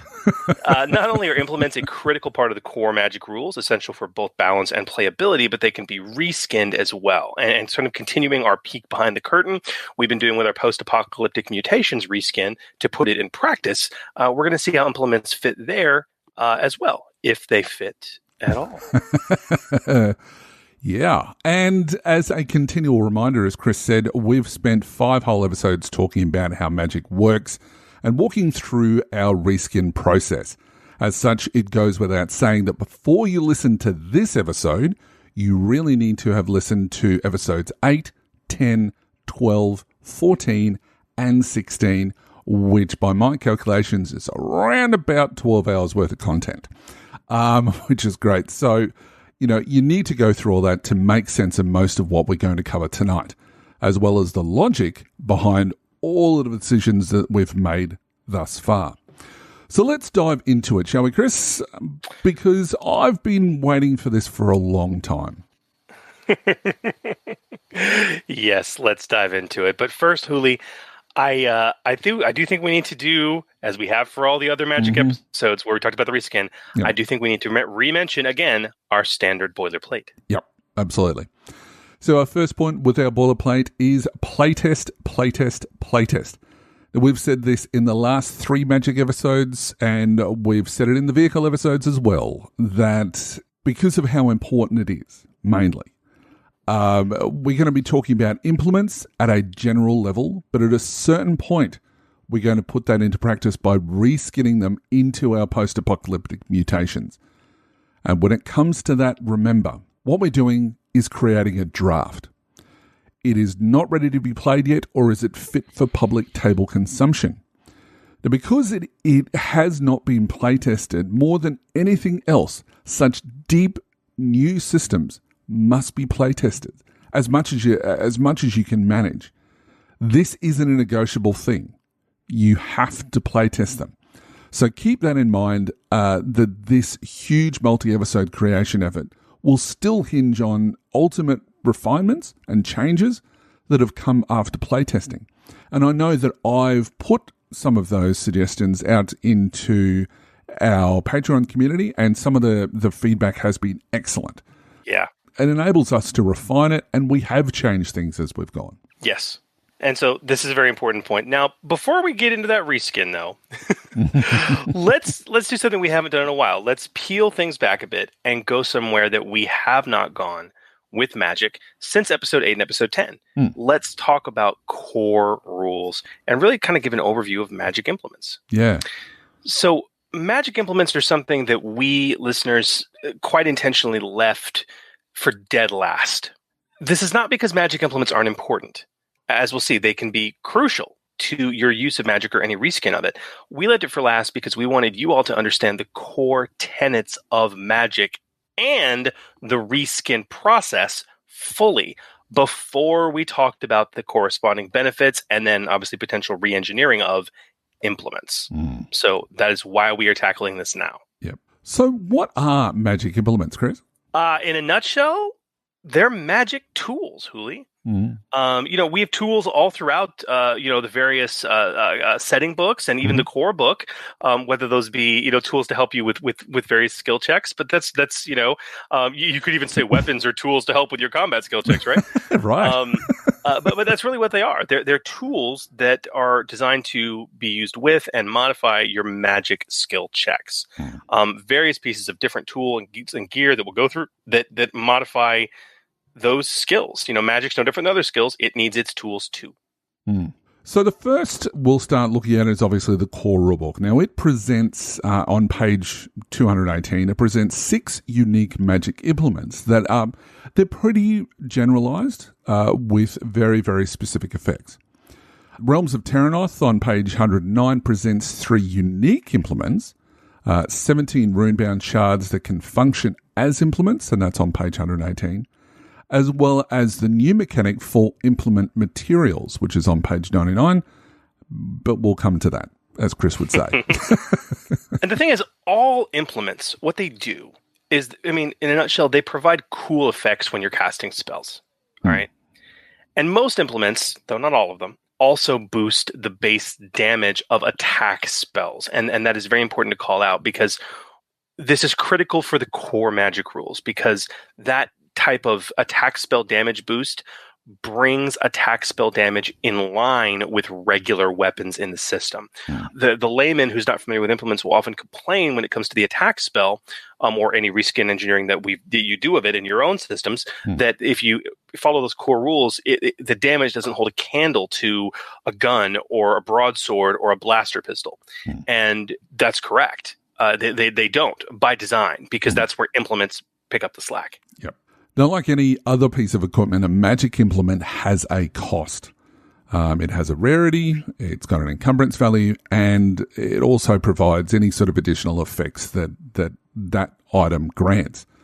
And we're going to dive into each one of those. But first, let's talk about implements in terms of their general use and capability. So, okay, Huli, let's talk about using an implement. Because I think when we talk about the core rules for implements, I think there's as defined in the rules, there are 2 hard and fast, non-negotiable rules for using an implement. And these rules need to be there not just for implement usage, but for any reskins that you really do as well. Yeah. So what are those? So the first one is a character can only benefit from one magic implement at a time. So, sure, you might be, a casting boss with 4 or 5 implements at your disposal, but you can only use one at a time. If you want to be someone who's a bit of a gunslinger, but with wands, you can do that. But the most you're going to be able to do is use one at a time.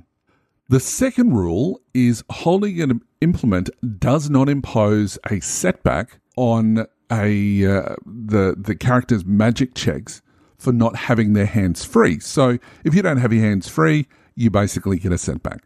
Well, if you've got a wand at your disposal, you suddenly don't have your hands free. Well, it doesn't actually impact that way because that's what they're designed to do. Exactly. So, okay, what do implements do? We come to the core question. In short, they do various things. And as Huli said, we're going to talk about each.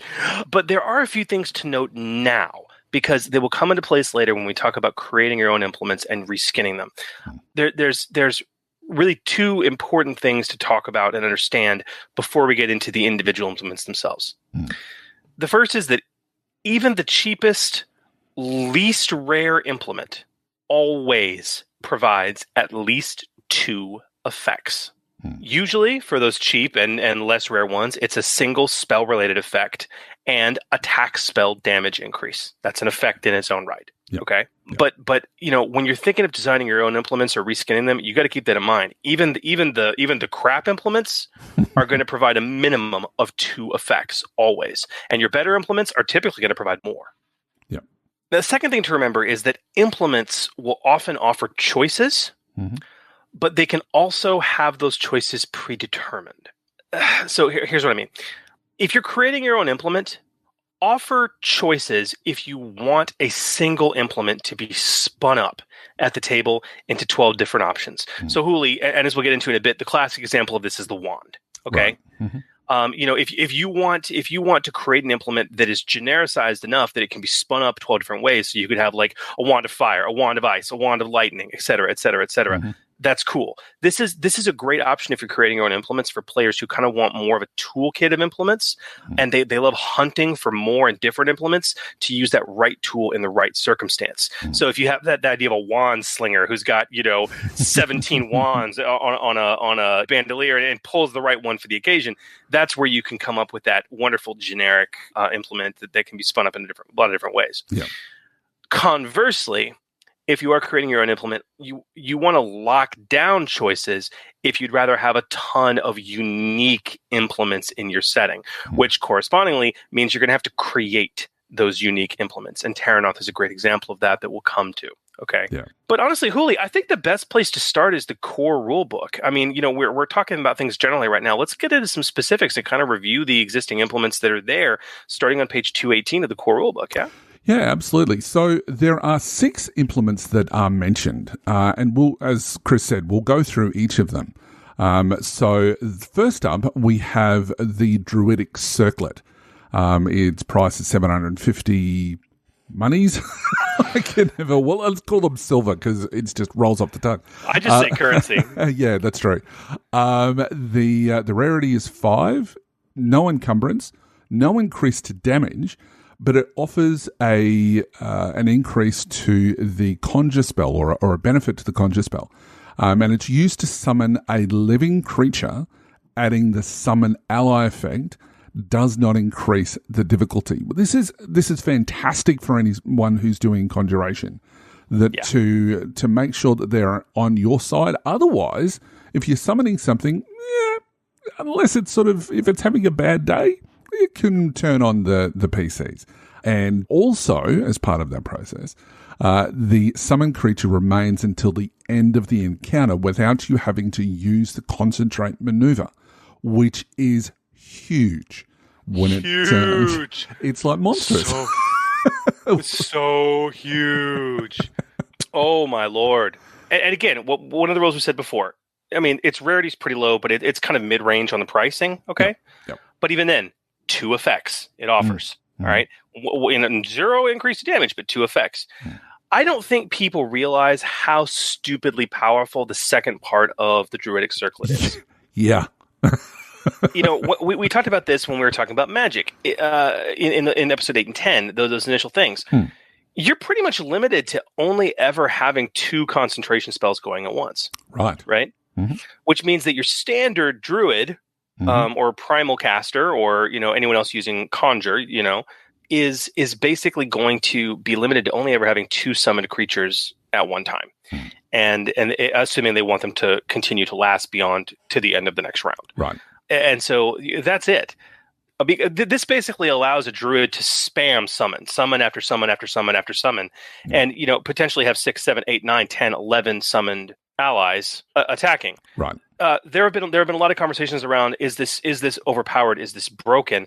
The short answer is no, but that's just by virtue of how encounters work in Genesys. As Sam Gregor Stewart wisely once said on our podcast, you have to realize when we're talking about the EPG, the average encounter lasts 3 to 4 rounds. Yep. So if you really want to spend your action each round to do that, I mean, yeah.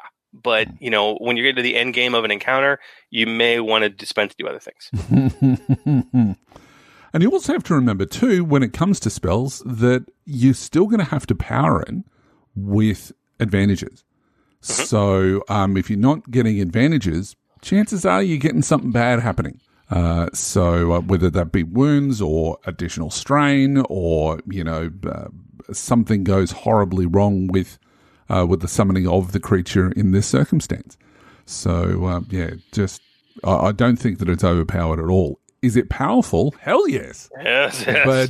But is it overpowered? I don't think so. There's checks and balances in place. No. So what's the second one, Chris? Holy Icon, my favorite, because I love to play support characters.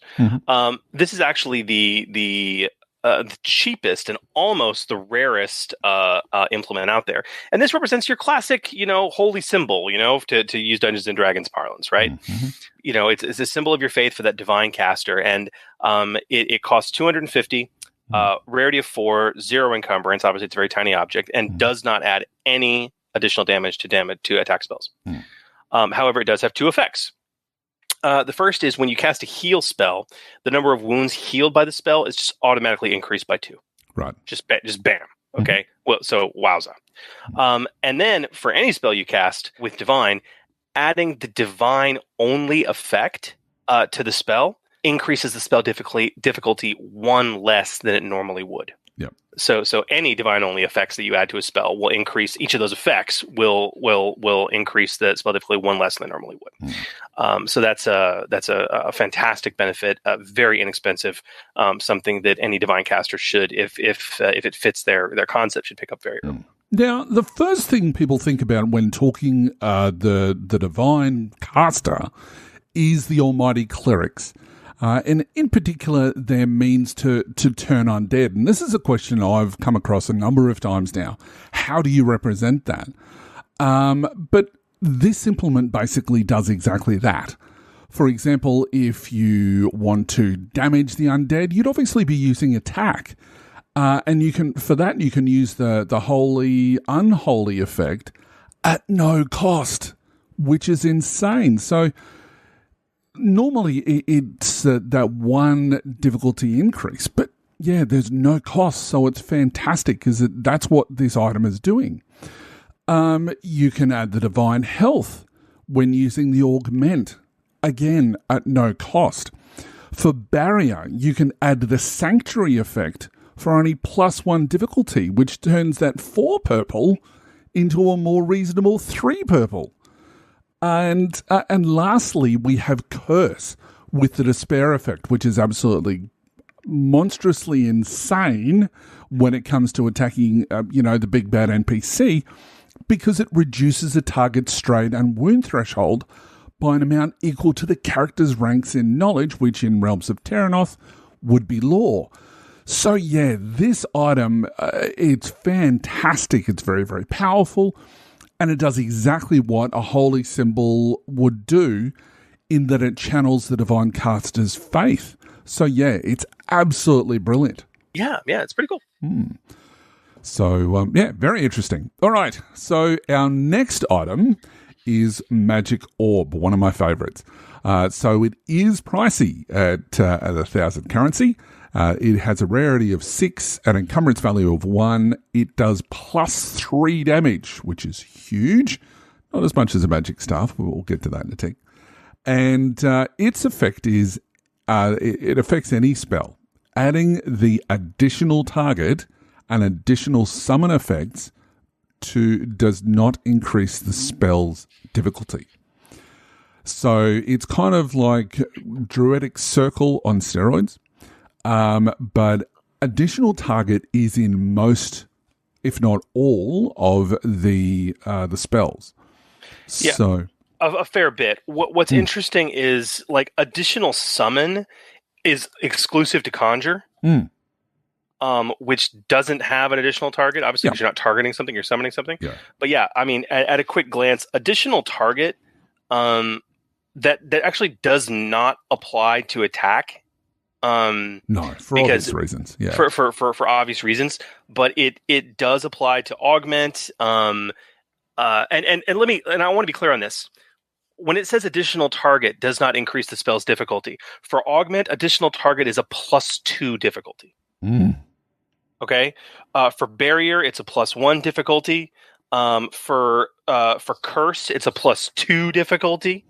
Okay. For dispel, it's a +2 difficulty. All right. And for heal, it's a +1 difficulty.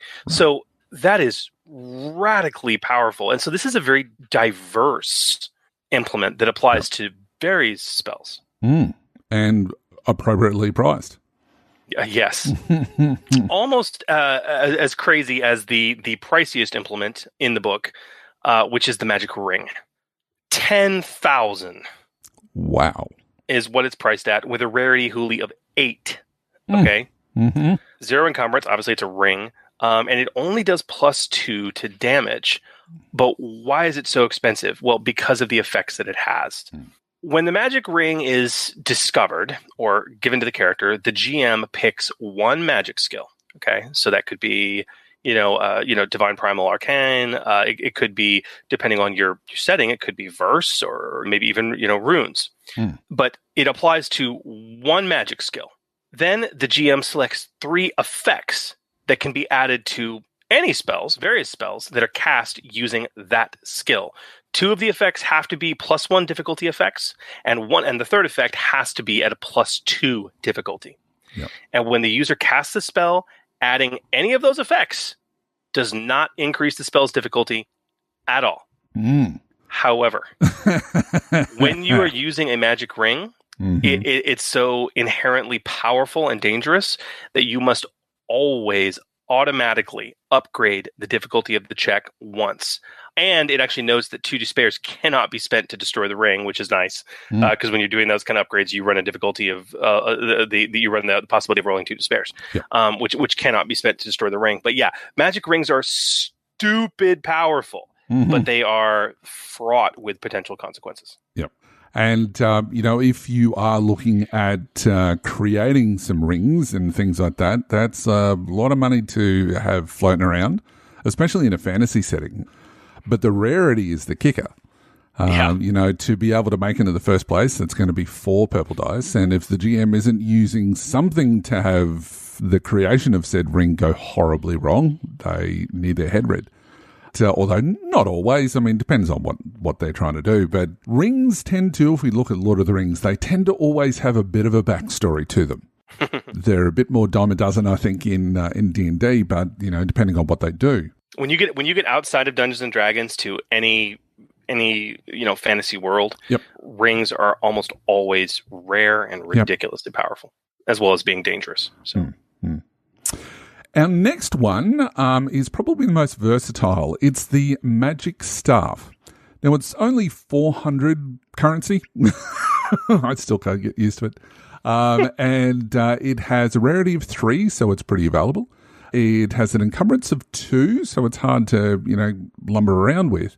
It's a 2-handed staff. It is a 2-handed staff, and it is +4 damage, which is very, very cool. So the rest of the effects are as follows, and this includes all spells. It says the first range effect added to the spell does not increase the spell's difficulty. So very, very handy to have. I think that the price is factored in more so for the +4 damage, but an additional range effect is nothing to balk at. No, not to mention that it applies to any spell that uses range, which many of them do. Obviously attack does, but range also applies to augment. It also applies to barrier. It also applies to conjure. It also applies to curse, and it also applies to dispel and to heal. Look at that.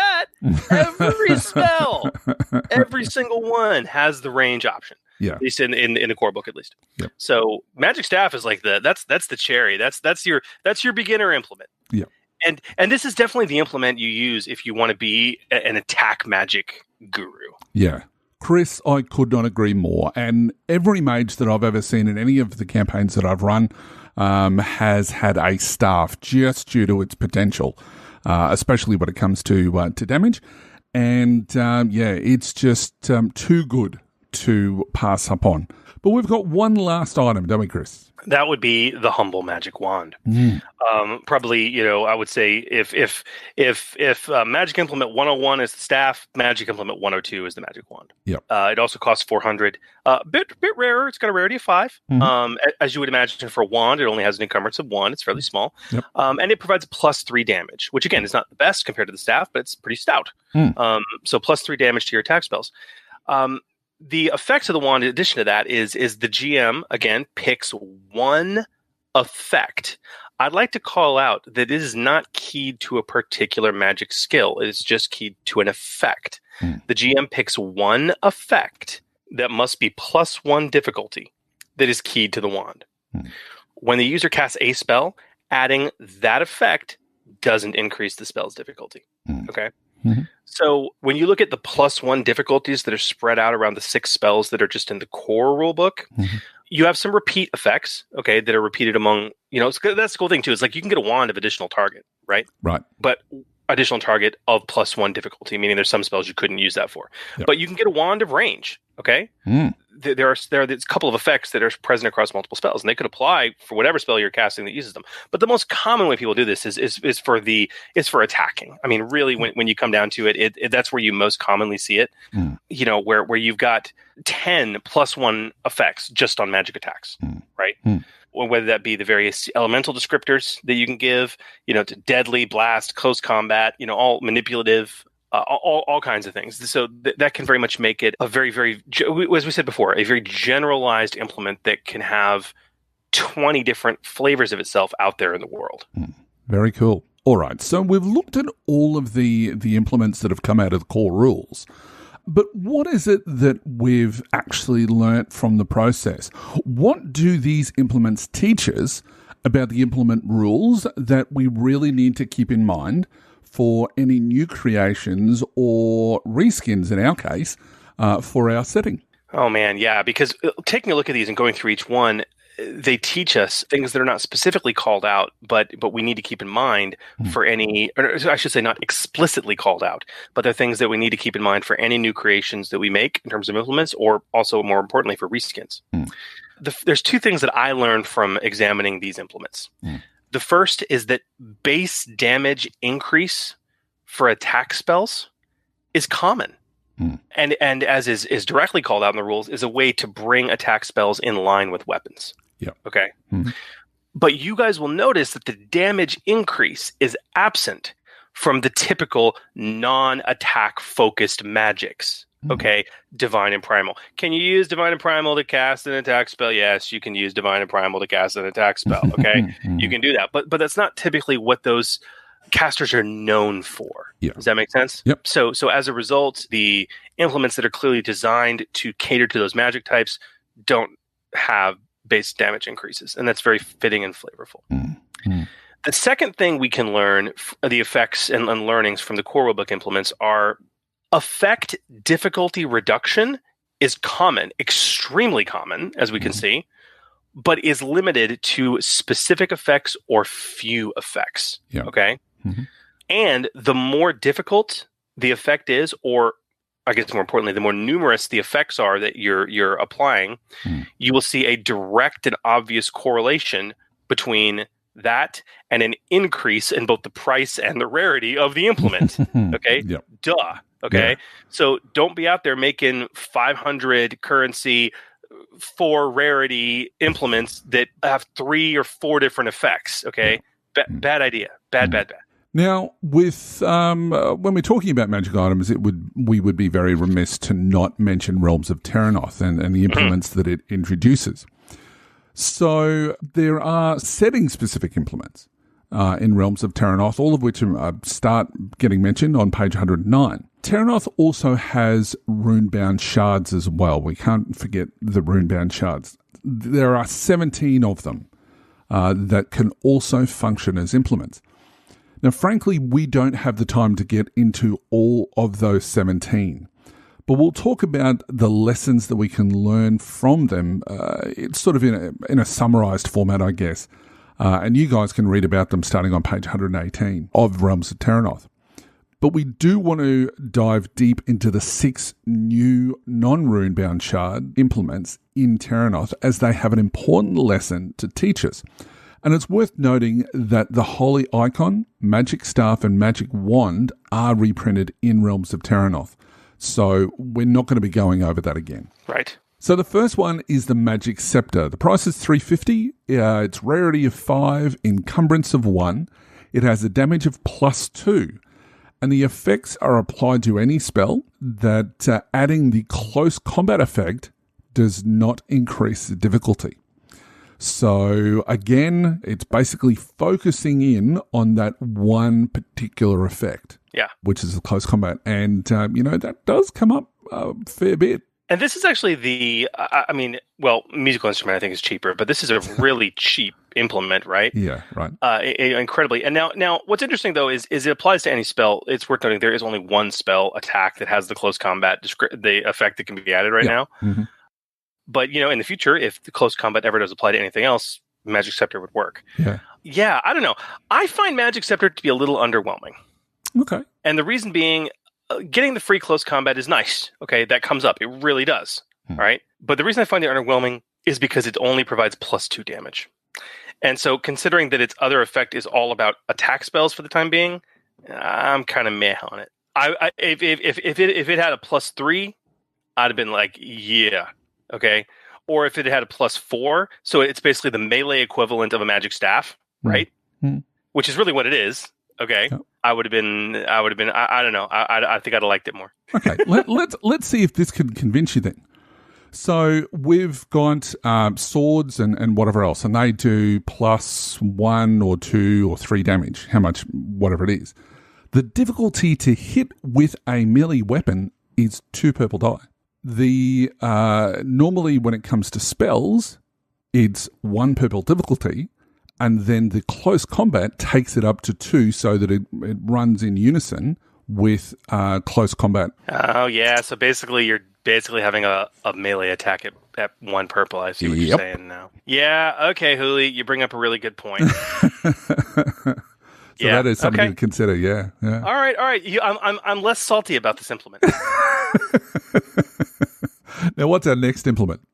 This would be the Magic Tome. Another classic fantasy implement, right? Right. It's the Magic Book. It's pricey and rare, $750 with a 7 rarity, and encumbrance of 1. No increase to damage for attack spells. Mm-hmm. But what does it do for $750 and 7 rarity?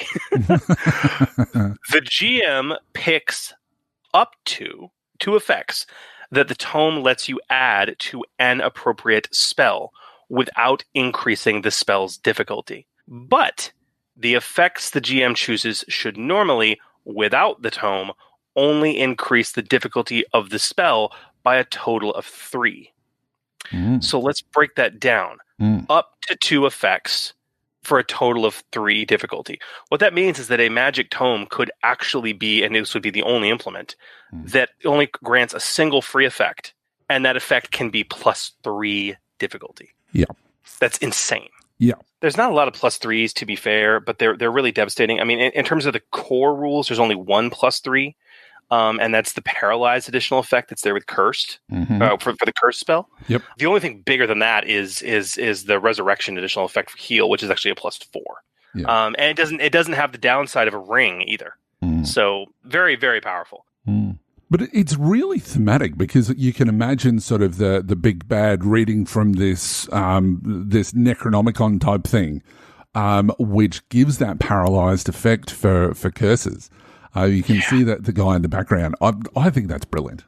Well, think about this. Okay, if I had a magic tome of paralyzed, okay, and I use that for curse. All right. The thing is, you can't use paralyzed with additional target, so that's very important to note.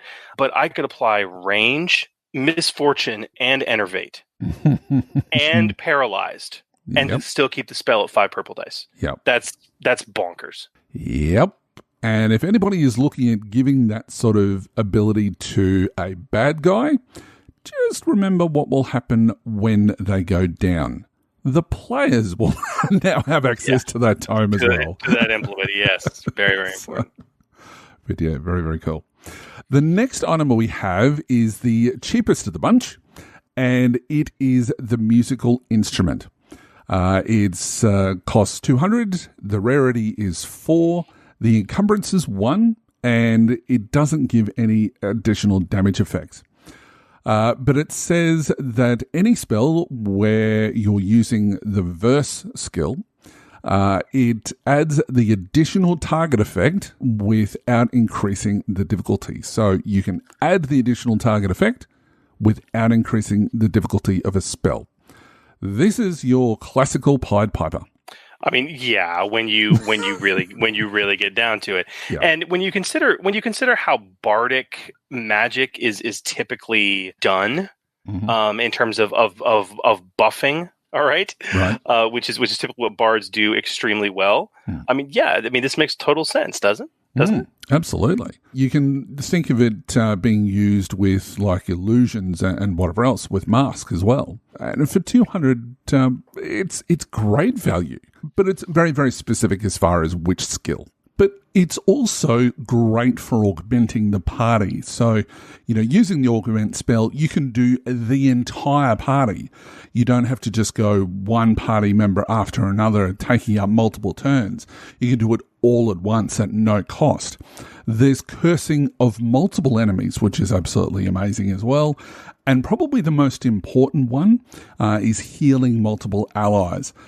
You can do this to take a little bit of strain off literally perhaps, of the main party healer, because you're not going to be attacking if you're any sort of bard with the verse skill.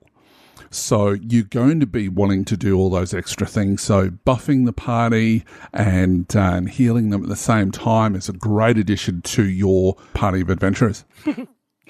Okay, so after those three generalized, unique implements, we get into three really interesting ones that are worth talking about because we learn a lot from them in Terranoth.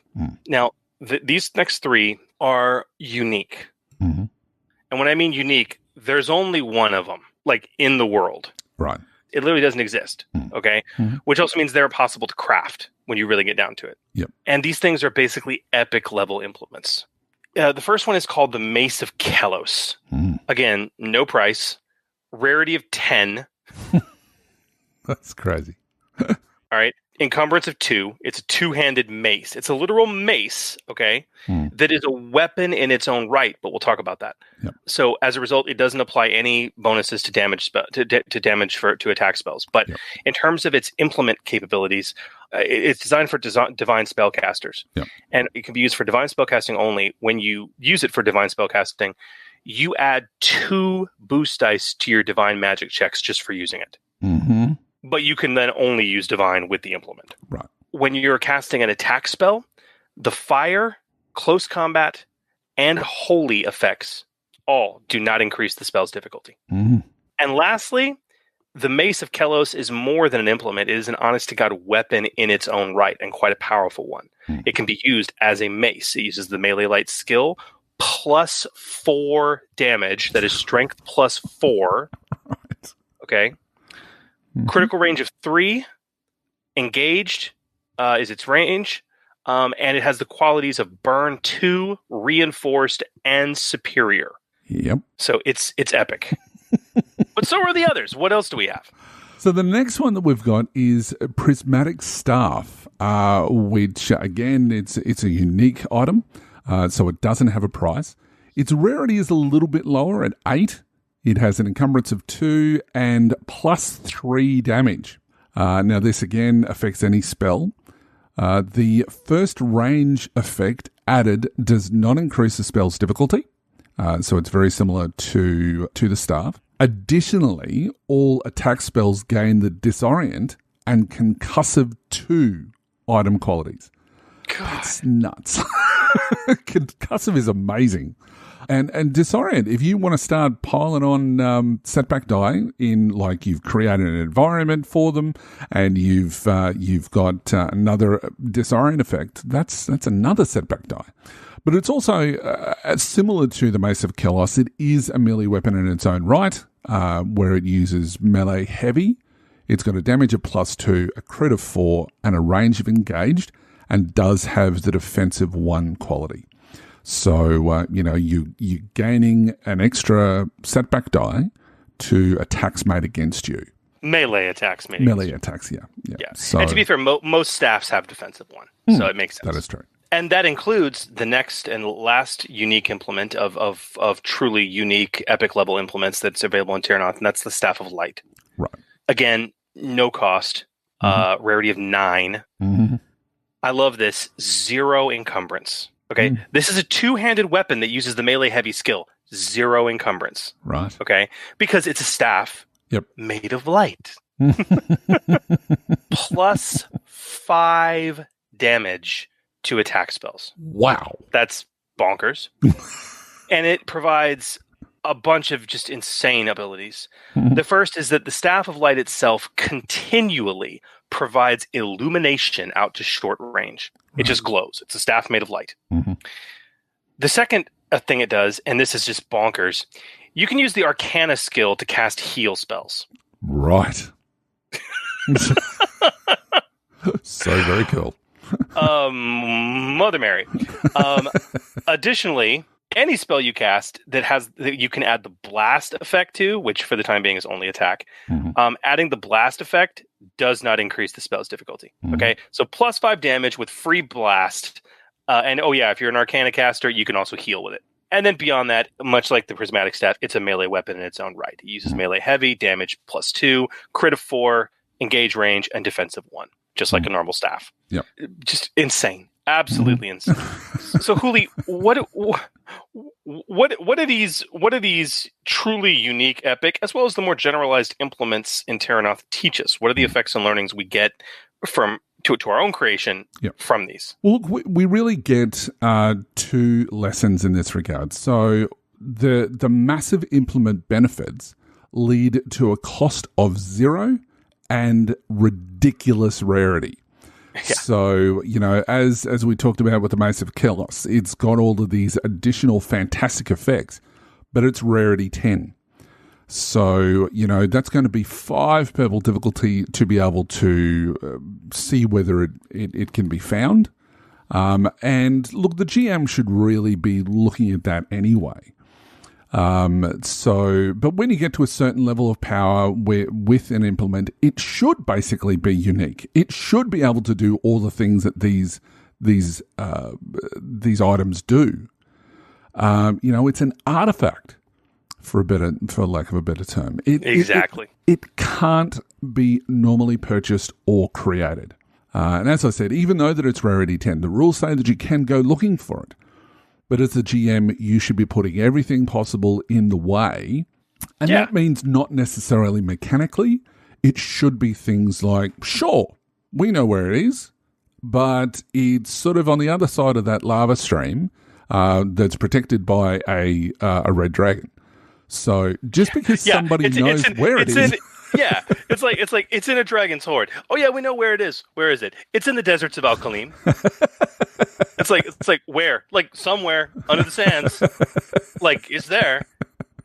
Just because the availability doesn't necessarily mean, if you want to take it to, draw a line in the sand, I guess, to be a bit punny there, you can certainly tell someone where it is, that it is available, but it is not here. But we can tell you where it is, and this is a quest to go and do that. But if you're a lower level character and you're making 5 purple difficulty with certainly some additional upgrades, good luck with that. Is all I'm saying. Yeah. Now, the second lesson that we've learned is the effect difficulty reduction is common, but it is limited to specific effects or few effects. Just like we had for the core rulebook. Yeah. And the more difficult or more numerous the effects are, you see this, as we mentioned before, you see this direct correlation to increase the price and the rarity of the implement. So they're the 2 lessons that we've really learned from those items. Now, we do have to talk about runebound shards, Huli.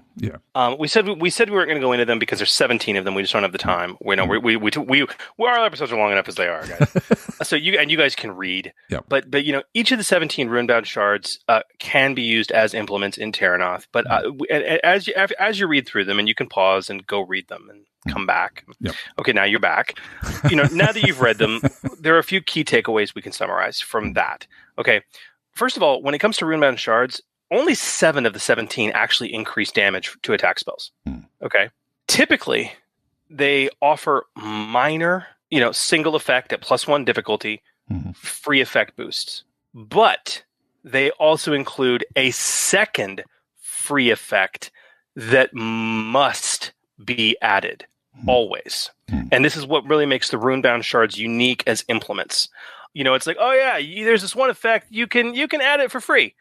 But if you're going to use this runebound shard as an implement, oh yes, guess what? This other effect, you have this different effect, you must add it. It is not a choice. You have to do it. Okay. Yep. You have to make it a lightning attack. Okay.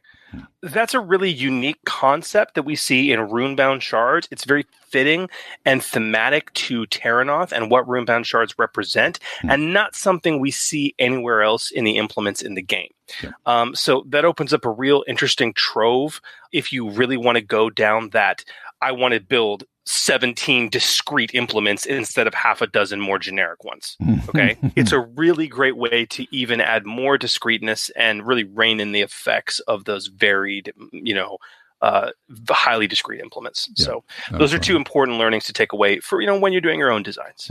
So, yeah. Probably there is one other as well with runestones in particular, is that they have to be able to, if you've got a character with the rune skill, you must have a shard to be able to use it. That can be a basic shard, but you still have to have one to be able to cast it. So, you depending on your setting, you can actually tweak things a little bit to really sort of hone in that effect of how important those particular or a particular item is to a sect of people. So just off the top of my head, if you were to have like psionics or something like that, perhaps that everybody has psionics, but it is so low, the most that you're ever going to move is an empty can, like a couple of centimeters. A penny across the table, basically. Exactly. But if you have some sort of an implement that you wear that can have different effects added to it type thing, that allows you to do all these additional things. So that's something. And that could be, that could be something, to continue this example of psionics, that could be like, a pendant of crystal, right? If you take that aspect to it, or if you go more my style, it could be like, no, this is a chip that we're going to implant in your freaking head that allows you to do this, or a rig that you have to wear, like a crown, to focus that psionic ability. Yeah. Those are implements, if you're thinking of, from a reskin standpoint. So, it's like, hey, we got a new we got a new psionic implement chip for you. Oh yeah, what's it do? Well, you can now target, multiple foes easier with your powers. Okay, so it's an implement with the additional effect upgrade, right? It's like, yeah. And then you just add something like, but when you use it, it costs 1 extra point to cast a spell. But anyway, Huli, let's summarize this, because I really want to kind of wrap this up. We do have implement materials to talk about, because I think it's worth mentioning it before we get into reskinning. Yeah. But as we've examined all the implements that are available out there in the materials right now, let's talk about the implement effects from a summarized standpoint, because on the whole, we can somewhat generate a list of, generally speaking, 3 generic effects from the existing implement, which is great if you want to create your own or reskin your own. So what are the 3 general things that implements can do mechanically? So the first one that we have is increase the numeric effect of a spell. So this typically is either an increase to damage on attack spells or an increase to healing on heal spells. You can play around with that a bit, but that's generally what we get out of this. The second one is reduce the difficulty of effects. Now, there's a low grade and there's a high grade version. So the low grade version is 1 free effect of +1 difficulty, which is fairly common. The other one, which is your high grade, is multiple free effects and or effects of +2 difficulty. Don't go higher than +2. Not once, not ever. I know the magic tome can technically, but you have to realize that even then, what it could do, as we talked about, would only ever apply to a single additional effect that can be applied to a single specific spell. It is not the general rule you should be following. Huli is right. Don't go higher than +2 ever. And also have to remember, with the tome, that's all it does. Nothing else. There's no damage increase, nothing else. Nothing else. That's the only thing that it does. So it's very much a bit of a one-hit wonder there. The third rule is remove the need for concentration. Now, this is only represented once, which is in the Druidic Circle, but it's a fascinating option that has a lot of potential for further use down the track. Maybe we'll showcase that. Maybe. Yeah. Because this is one thing that a lot of people who are used to the more D&D sort of style of casting is that it should be a case that you cast a bless on someone and it lasts for hours on end. You can replicate that with the need to remove concentration as something that you have to do to maintain these spells. But as Chris said, we'll get onto that. Now, the other thing that we have to talk about when we're talking about implements is the materials that they are made of. We debated about whether we would talk about this at all because it is an entirely new implement mechanics system exclusive to Realms of Terrinoth. But we felt that it was ripe for the plucking when it comes to reskins. So we've decided to talk about it. And secondly, it's just way too cool not to. So Terrinoth introduced this concept on page 99. It's basically a form of, I mean, if you want to continue the tool/equipment metaphor from earlier, it's basically attachments for existing implements. Okay, right. An attachment that can never be changed out, and has to be determined when the implement's created and you buy it. Okay, so not quite parody, but you get what I'm saying. Yeah. There are 5 materials that an implement could be constructed of in Terrinoth, which each increase the price and rarity of the implement, but they also add additional special effects. Yep. It is important to note, as I implied a moment ago, a magic implement can only ever have one implement material that is determined by the GM when it is bought or obtained, and it can never, ever, ever be changed. Okay. If you have a wand made of hazel, you cannot make it be made out of willow or oak. Okay, doesn't work. There is an exception to that rule, though, Chris. And, and that's when we're talking about the heroic ability for signature weapon. That is the only exception to that. That is the only exception. Thank you. Thank you. Very, very, very, very, very important. Very important. But basically, materials allow things to get weird. Yeah. But they're very, very cool, though.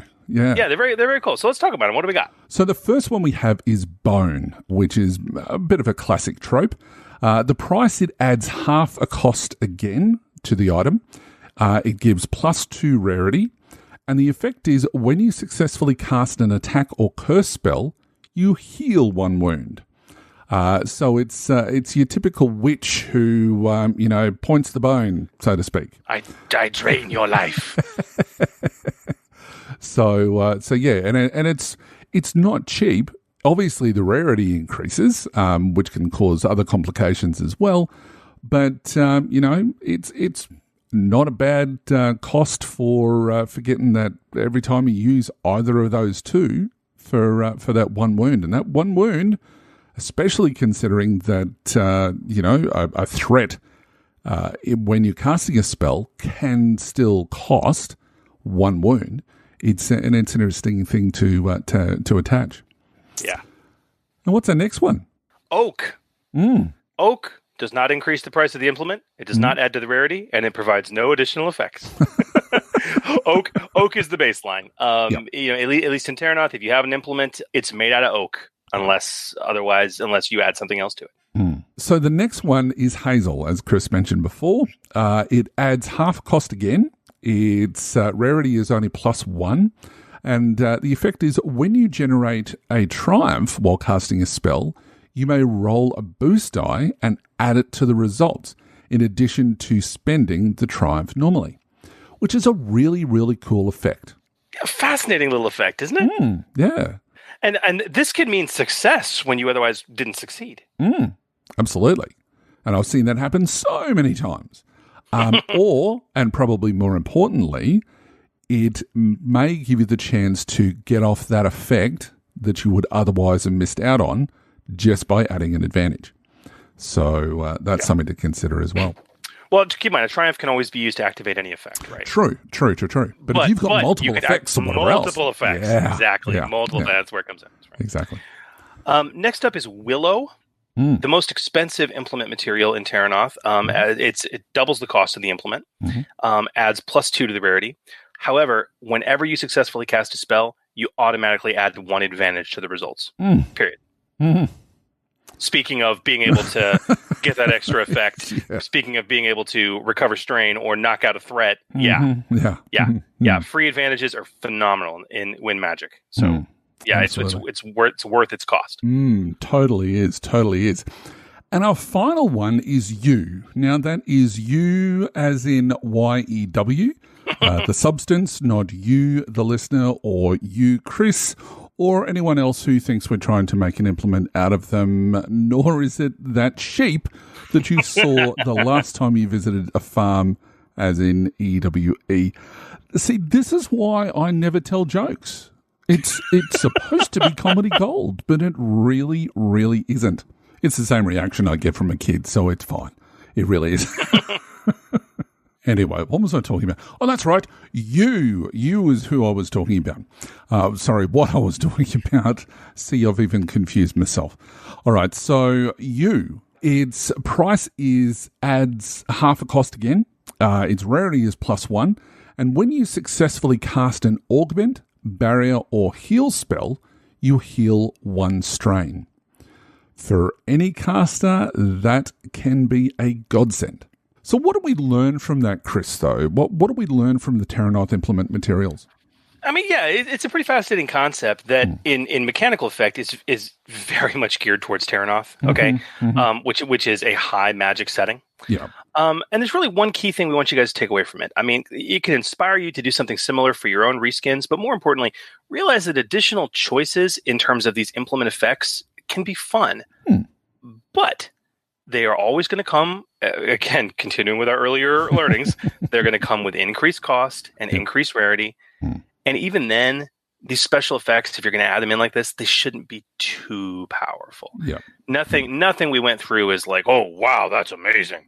You know, they're not too powerful. Now, I know that this question isn't in our show notes at all, Chris, but I've got to ask, when you did your Harry Potter setting, this is something that, was it something that you considered bringing in with all of the wands having different sorts of sort of like feathers and stuff like that in that? So I took a very different tact. Now, keep in mind that I wrote the Harry Potter setting, which again is free for download, guys, at d20radio.com in the backer zone section, free to all at this point.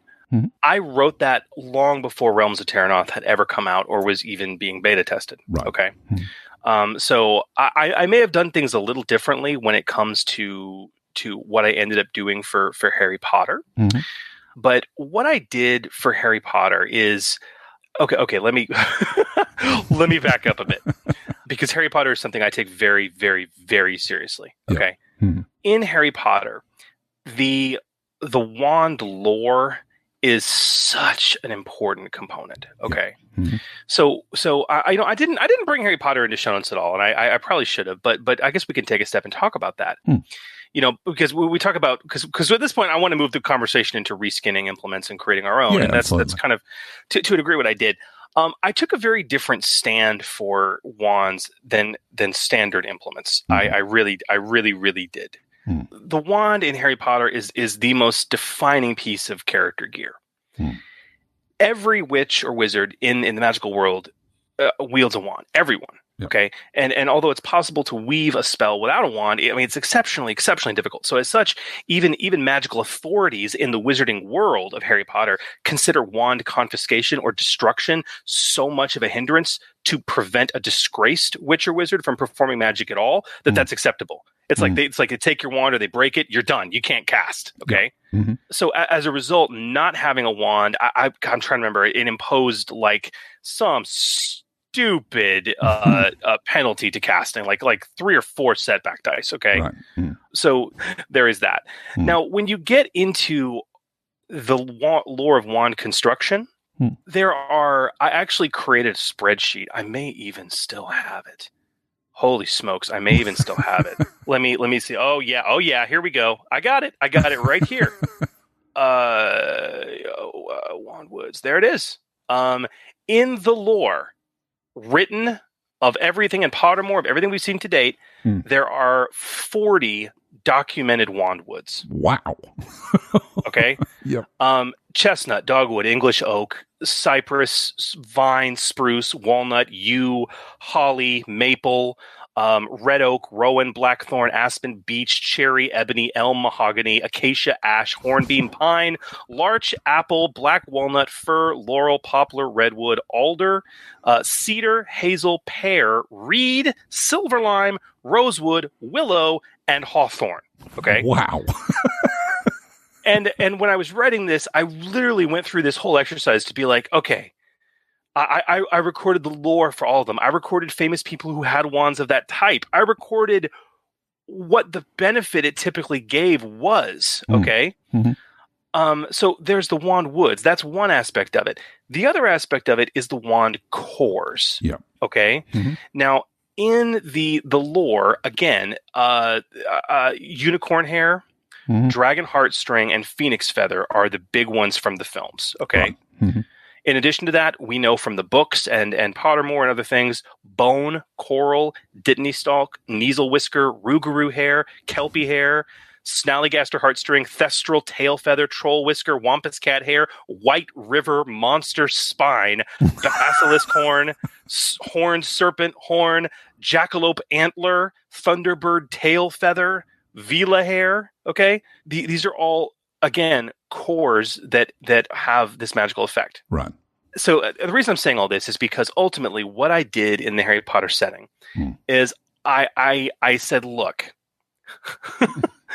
I'm not going to do 40 different options. It's just not going to happen. Okay? Right. Yep. Starting with the cores, if you go back to Harry Potter lore, anytime there's a wand maker such as Ollivander who's feeling a wand, they always say things like, pliant, springy, unyielding. Right. All right. Mm-hmm. And basically, I said, okay, when your character gets their wand, either you or the GM, or even I think I had some random tables to roll. I was like, you're going to pick a wood and you're going to pick a core, but that doesn't mean you're going to pick, cedar and rougarou hair. Right. Okay. Yep. I had 3 core types, and I had a total of 8 wood types. Okay, that generally. So in other words, it's all flavor right. in terms of the precise wood you have and the precise core you have. But the wood types were adventurous, dark, defensive, focused, independent, motivating, social, and supportive. They all provided their own plus to damage on attack spells. Okay. So anywhere from +2, which was the smallest for the supportive wood types, up to +4 for the adventurous and the independent types, yep. With the others having +3. And, the things like adventurous. Okay. When the wand bonds with the wielder selects one of these skills, right. Athletics, flying, perception, resilience, or survival. When the wand is on their person, the wielder adds a boost die to that chosen skill. Right. And that skill can be changed if the wand ever bonds with a new wielder. And those are woods like chestnut, dogwood, English oak, maple, spruce, sycamore, vine. And I literally went through and I literally associated daring because wands bond to wielders. Okay. I went through the personality types and what various wielders of different wand woods were known for. And so I was able to associate these general traits to certain wood types and was then able to group them into these 8 categories, if that makes sense. Yep. Okay. Yep. So something like dark, okay, which is like blackthorn or hawthorn or yew or cypress. Once a session, the wand grants to the wielder a boost die to 1 jinxes and hexes skill check they make, right? Which is used for basically curse magic, right? Stuff like that. So basically, any of the woods, they provided a damage bonus, and then they gave you a game effect, which was almost always a boost die. With a couple exceptions, it was almost always a boost die to skill checks, either all the time for non-magic skill checks or once a session to specific skill checks, right? Like especially in dealing with magic. The cores, and there's only 3, pliant, springy, and unyielding. I did the same thing where I grouped traits from various wielders in Harry Potter universe to a very specific personality trait or magic capability that individual would have to come up with pliant, springy, and unyielding. Yep.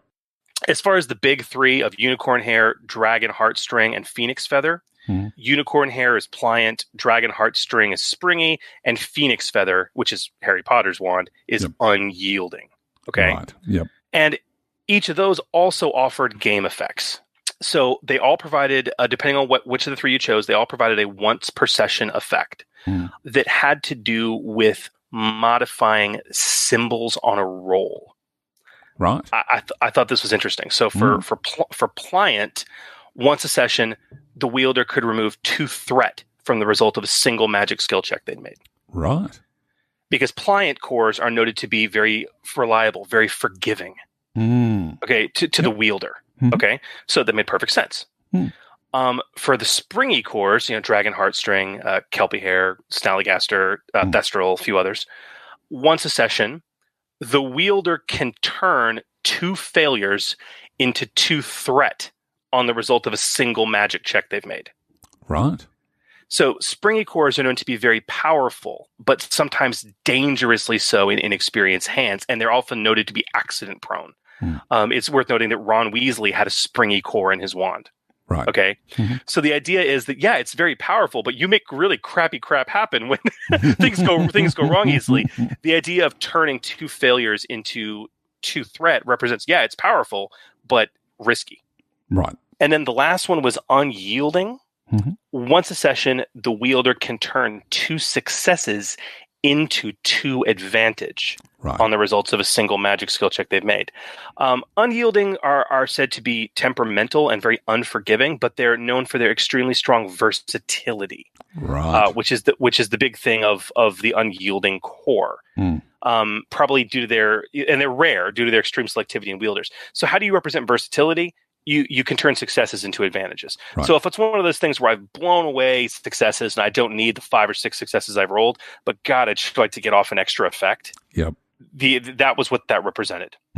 Considering how important wands are, we do have a few other times that there may be some other implements known, like Crystal Ball for divination. Yep. But instead, I just eschewed all other implements. I just said, look, it's wands, and that's it. There's no other implement for casting. I think I treated crystal balls for divination like basically the right tools for the job for divination. Right. Yeah.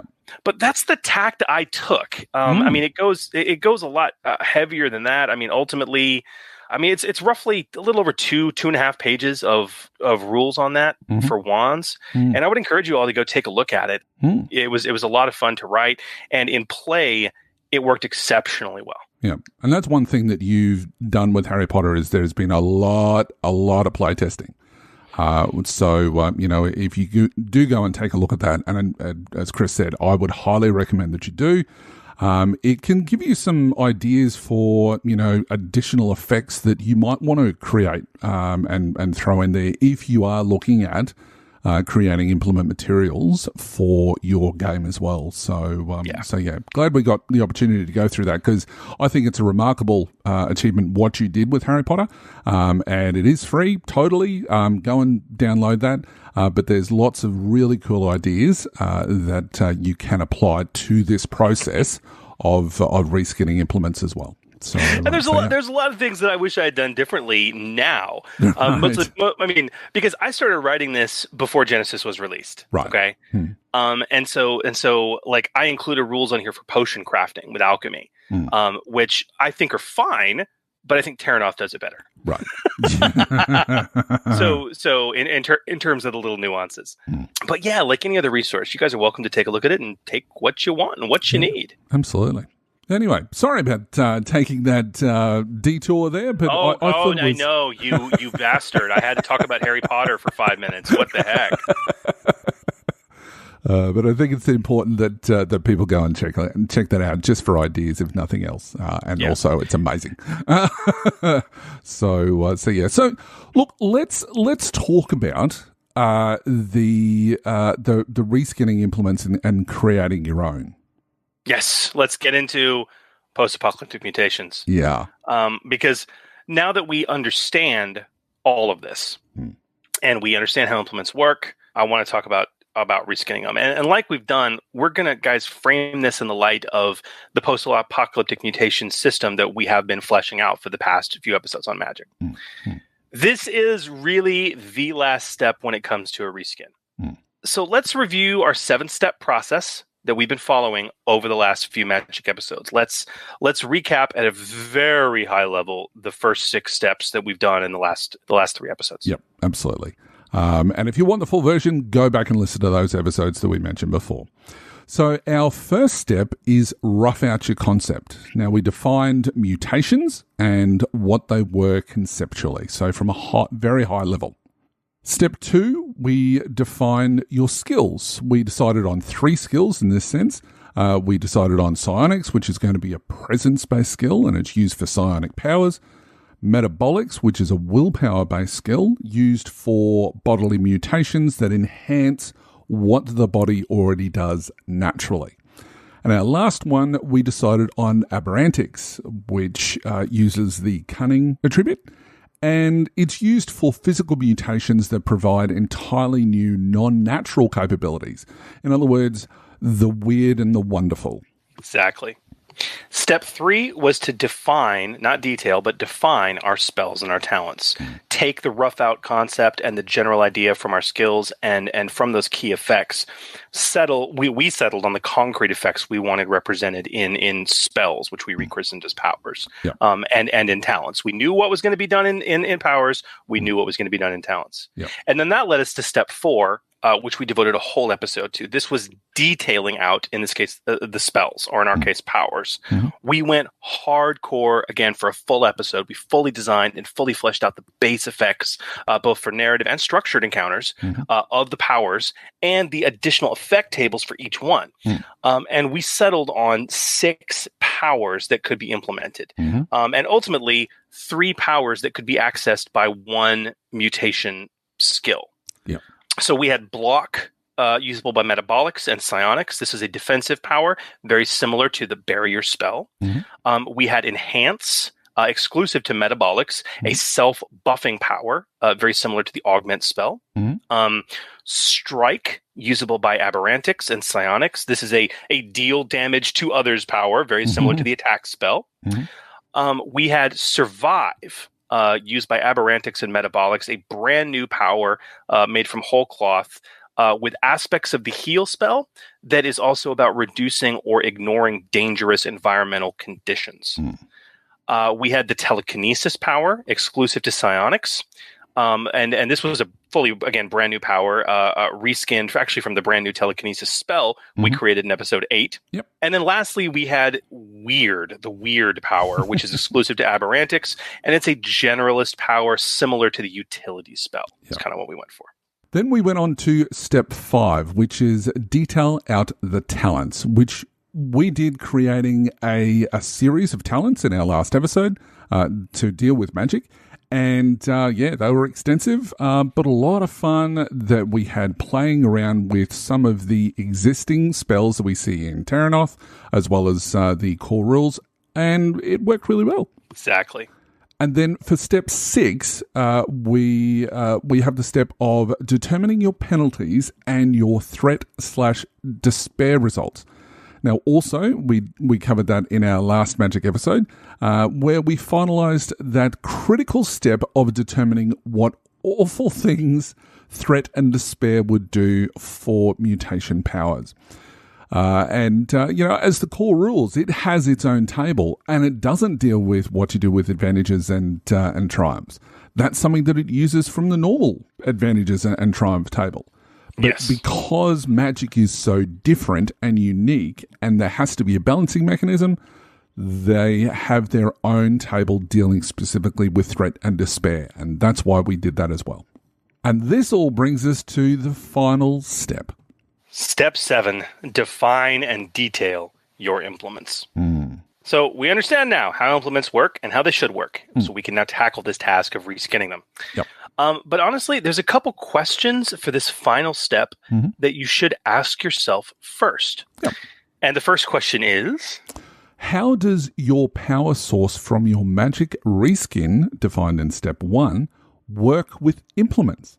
For magic, it's easy, right? I mean, the implements interact with the magical energies and they amplify their focus them, right? We hinted at this earlier with our conversation about psionics, okay? For psionics, they might be mental focus items made out of special materials for the crystal rubbers out there, or maybe filled with complex electronics, et cetera, et cetera, et cetera. This is a fluff step. You've got to find you need to at least explain how, because this isn't magic, it's a reskin. Okay, so how do implements fit into that power source, right? And the reason you have to ask yourself this is because if you can't find a reasonable way to justify how implements are going to work in your narrative, maybe you need to find an alternative solution. And plus, answering this question can really help you decide question 2 as well, which is, do you really want to use implements at all? This is tricky. Yeah. Because here's the rub. You may decide or realize that you don't want implements in your reskin. And that's okay. There's ways around it. You just have to realize the following. 1, implements are essential to provide balance to magic, bringing it on par with weapon attacks by boosting damage. And 2, implements bring balance through limited difficulty reduction on spells, much as talents can do for other skills. Okay? Those 2 points matter, but that doesn't necessarily mean you have to account for those 2 points through implements. You can account for them in other ways. Damage can be boosted without implements, and difficulty reduction can actually be handled through talents. In both my Harry Potter setting and my in production right now Aegis setting, which uses Green Lantern-esque superpowers, basically, I don't have implements at all in Aegis, none, because the artifact, there's an artifact itself that allows these characters to have this kind of power. Okay, and I didn't want to do that.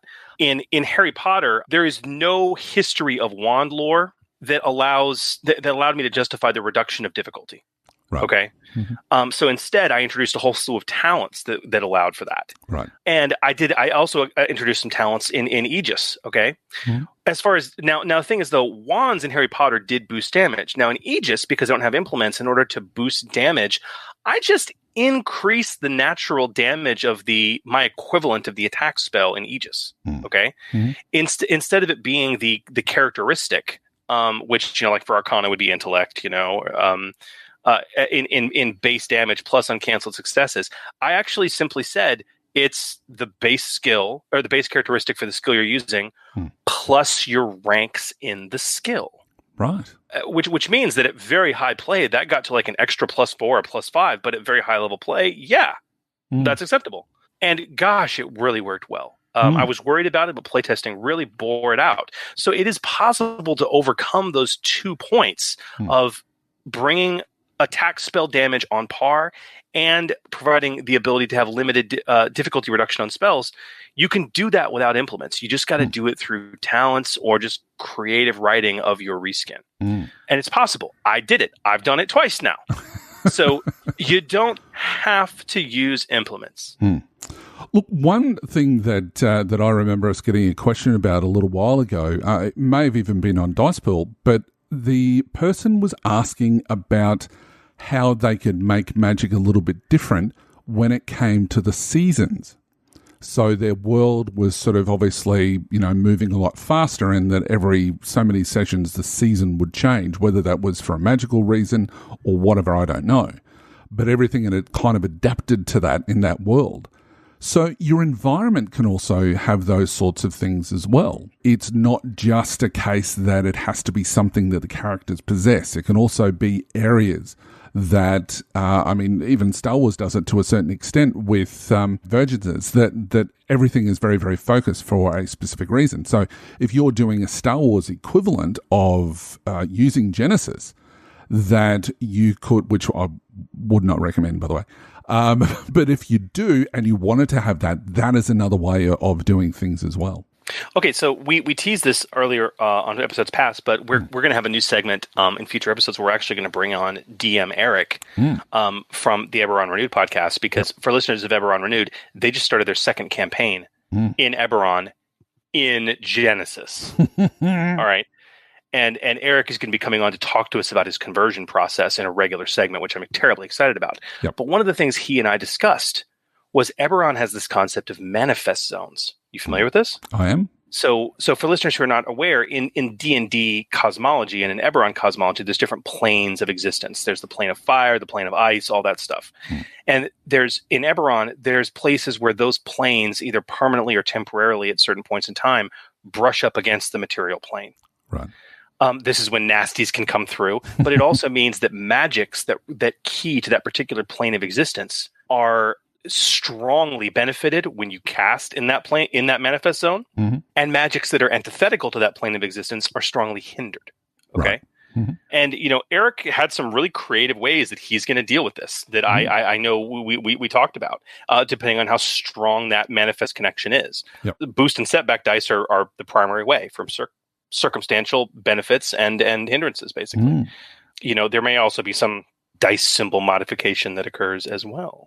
So look forward to that discussion just very quietly. It sounds great. Okay, so now that we understand these questions, Huli, it would be very easy for us to say, you know what, let's not use implements with post-apocalyptic mutations. It's not really terribly thematic anyway, but darn it, we need to for the purposes of this show, so I want to find a way to make it work, okay?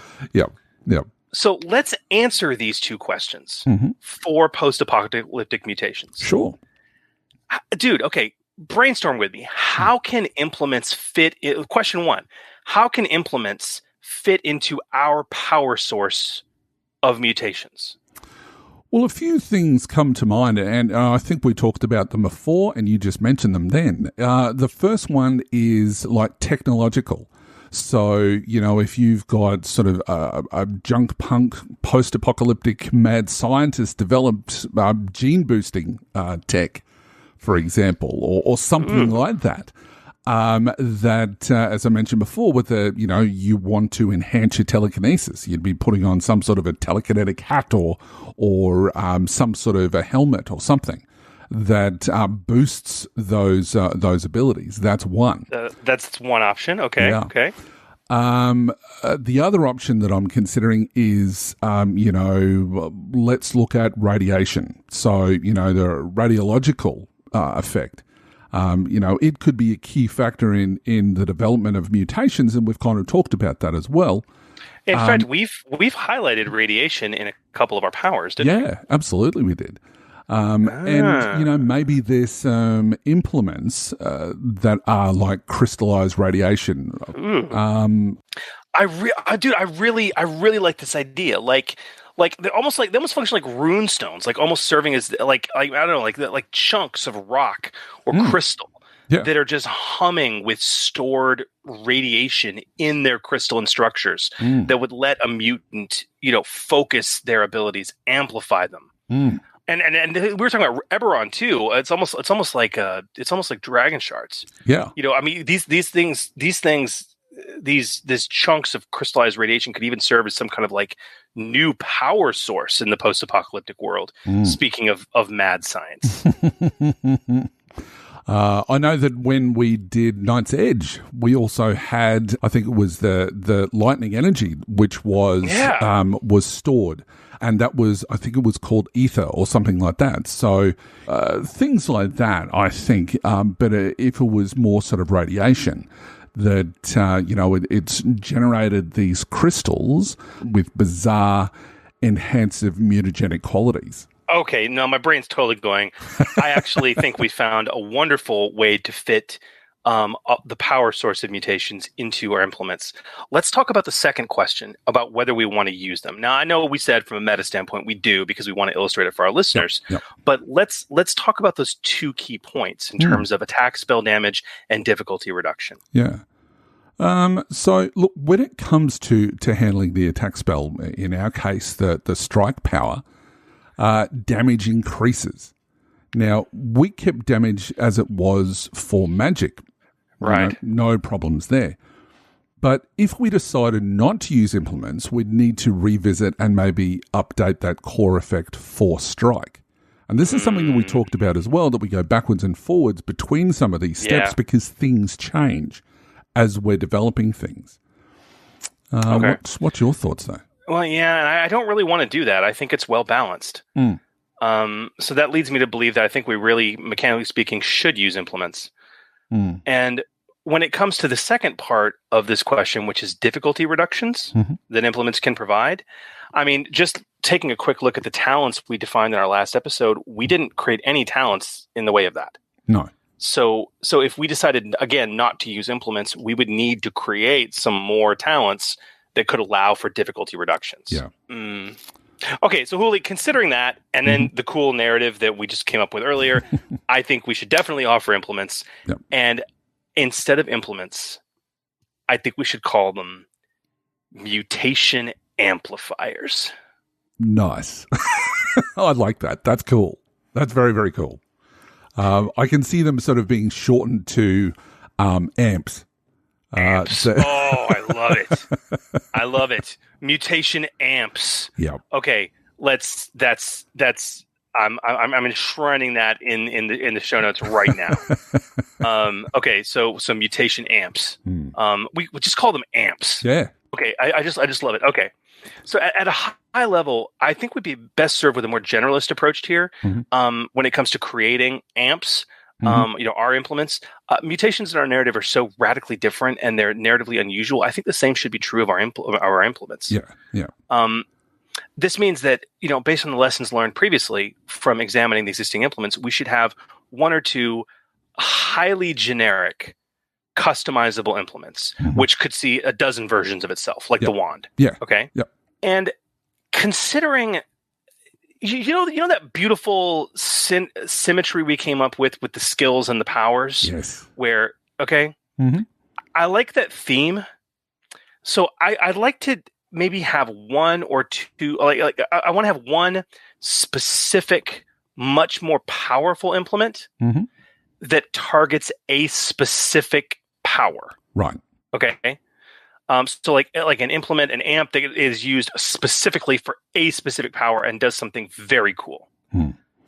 Well, except for weird, we just can't go and use weird because we shouldn't be augmenting the utility spell too much anyway.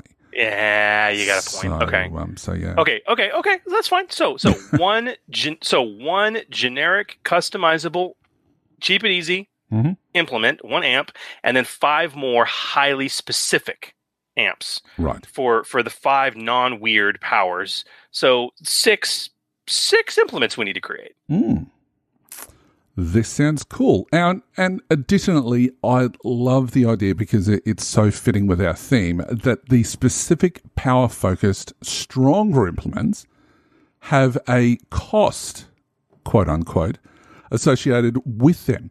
Now, you're tapping into raw crystallized radiation that is not fully understood, and that's got to carry a cost, right? Ooh, okay.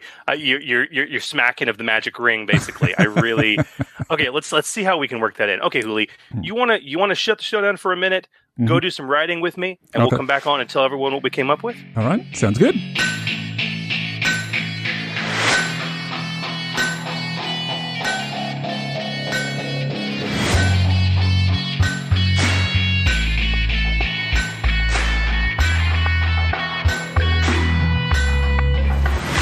Okay, we're back. Right. That was fun. Interesting. Okay, so guys, based on all we've covered, this is our stab at implements. 6 new amps, as we call them, and the blurb that I have very hastily written. Mutation amplifiers, or amps, are rare pieces of crystalline radiation that inexplicably grow out of the earth, usually discovered or harvested in the most dangerous and radioactive landscapes of the wasteland. Right. They come in varying shapes, sizes, and colors, and are only beginning to be understood. Glowing with radioactive energies somehow kept trapped inside their crystalline matrix. Some scientists have even begun experimenting to tap them as a power source for engines and vehicles. But the most common and quickly discovered use for them is their ability to amplify the powers of a mutant, hence their moniker. When holding one of these amplifiers, a mutant can access its internal energies and enhance the powers they manifest in many different, unique, and surprising ways. A character can only benefit from 1 amp at a time, and holding an amp while manifesting a power does not impose any setback die on checks. Nice. Very good, Chris. All right. So what are the amps that we came up with? I mean, we really focused first on, we said we were going to have one generic, highly customizable one, right? Right. That we could have, that could be spun up by the GM into 30 different versions. Yeah, absolutely. So the first one that we came up with is the Prism. Now, this could represent sort of like a sort of jagged piece of rock or something like that. But the prism is sort of like if you'd find crystal just lying around in your backyard or something like that. That's what this is representing. So its cost is 400. It has a rarity of 3, and it has an encumbrance of 1. So these single crystal growths are roughly the length of a human hand and a couple of inches thick, pulsing with a variety of colours.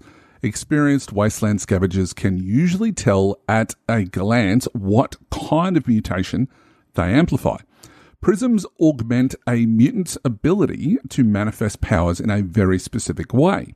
When a character obtains a prism, the GM determines one effect that the prism lets users add to any appropriate mutation power without increasing the difficulty. The effect chosen must be one that, without the amp, only increases the power's difficulty by 1. In addition, strike powers manifested by the user increase their base damage by 3. So it's a wand. Yeah, pretty much. Which is exactly what we were going for. Exactly. And so I absolutely love it. So that's the generic. The prism is like our generic, right? Mm-hmm. That can be spun up by the GM into every additional effect we created you can find a prism for that effect, right? Right. It's the cheap one. It's the easiest to find. Bob's your uncle. Yep. Now, one thing that I will mention, we may sort of highlight this again towards the end, but when it comes to this, it goes down to one of the rules that we talked about in a previous episode. You can beg, borrow, or steal, but you just have to make sure that you're changing things so that the mechanics, they kind of work the same, but the description that you're providing, especially if you're doing your own setting that you're wanting to publish on the Foundry, that you'd be really looking at explain how it's very different to things like wands and things like that. So that's something to take into consideration. Absolutely. So, dude, you want to get into the 5 power-specific ones? Yes, please. All right. These have varied effects and corresponding prices and rarities based on their effects, as you'll see, and based on the lessons that we've learned this very episode. Yeah. So the first one we've got here is called the Bulwark. Price of 600, rarity of 5, encumbrance of 1. These flat, multi-crystal growths are disc-shaped and the size of a small dinner plate. Often hard to spot, they don't radiate visible energy until they're used. Bulwarks augment a metabolic or psionic mutant's ability to manifest block powers, but at a cost. When the user manifests a block power, they may suffer 1 strain to add the additional target or durability effect without increasing the power's difficulty. In addition, the user may suffer 2 strain on their turn to concentrate on the power as an incidental instead of a maneuver. So 2 really cool benefits that it can give you, but a relatively low price and rarity for that in exchange for some cost. And kind of an unusual cost that we don't see in the other implements in the core rules. But I don't know, we thought this was very fitting for the setting. You know what I mean? Which is a harsh setting. And one thing that this does raise, and this is, I don't sort of want to go on too much about that, but one thing that this does raise, especially, and this is something that when Chris and I were designing this side of things, that we sort of saw that this was something that we could add on. Where in the first part it says, often hard to spot, they don't radiate visible energy until used. If we, or when we, go and do equipment and stuff like that, and we decide to potentially use this setting as our baseline for designing things like that, that is something that can come into play as well, as far as how to find these items, especially if they're radiating energy. So we would have to find, we'd have to design equipment that does look for that. And there may be other powers that can be applied to some of the mutations to be able to look for these as well. And, your difficulty is obviously going to be looking into your rarity and stuff like that. So something to consider there as well. Absolutely. So our next item is the nodule, which its price is 1,500. Its rarity is 7 and its encumbrance is 1. Yeah. So it's hard to find. And the description we've given them is these spiky growths of jagged crystal are about the size of a human fist and radiate a dim light and a strange whispering sound that can only be heard by those holding them.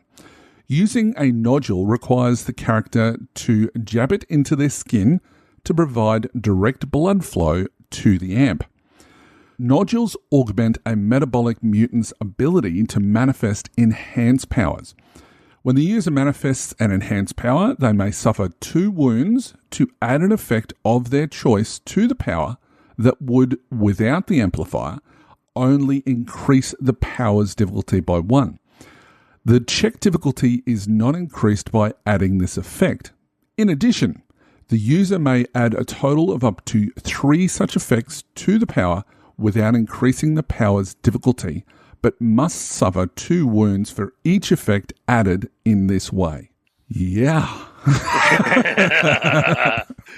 So again, you have the potential to add up to 3 effects with this implement, but the cost. And it's such that, dude, that's why it's got a rarity of 7, but it's priced at 1,500 because if you do that, you're immediately going to suffer 6 freaking wounds. Yeah. And I love the idea, especially for a metabolic and enhance, that you literally have to give this thing access to your bloodstream. Dude.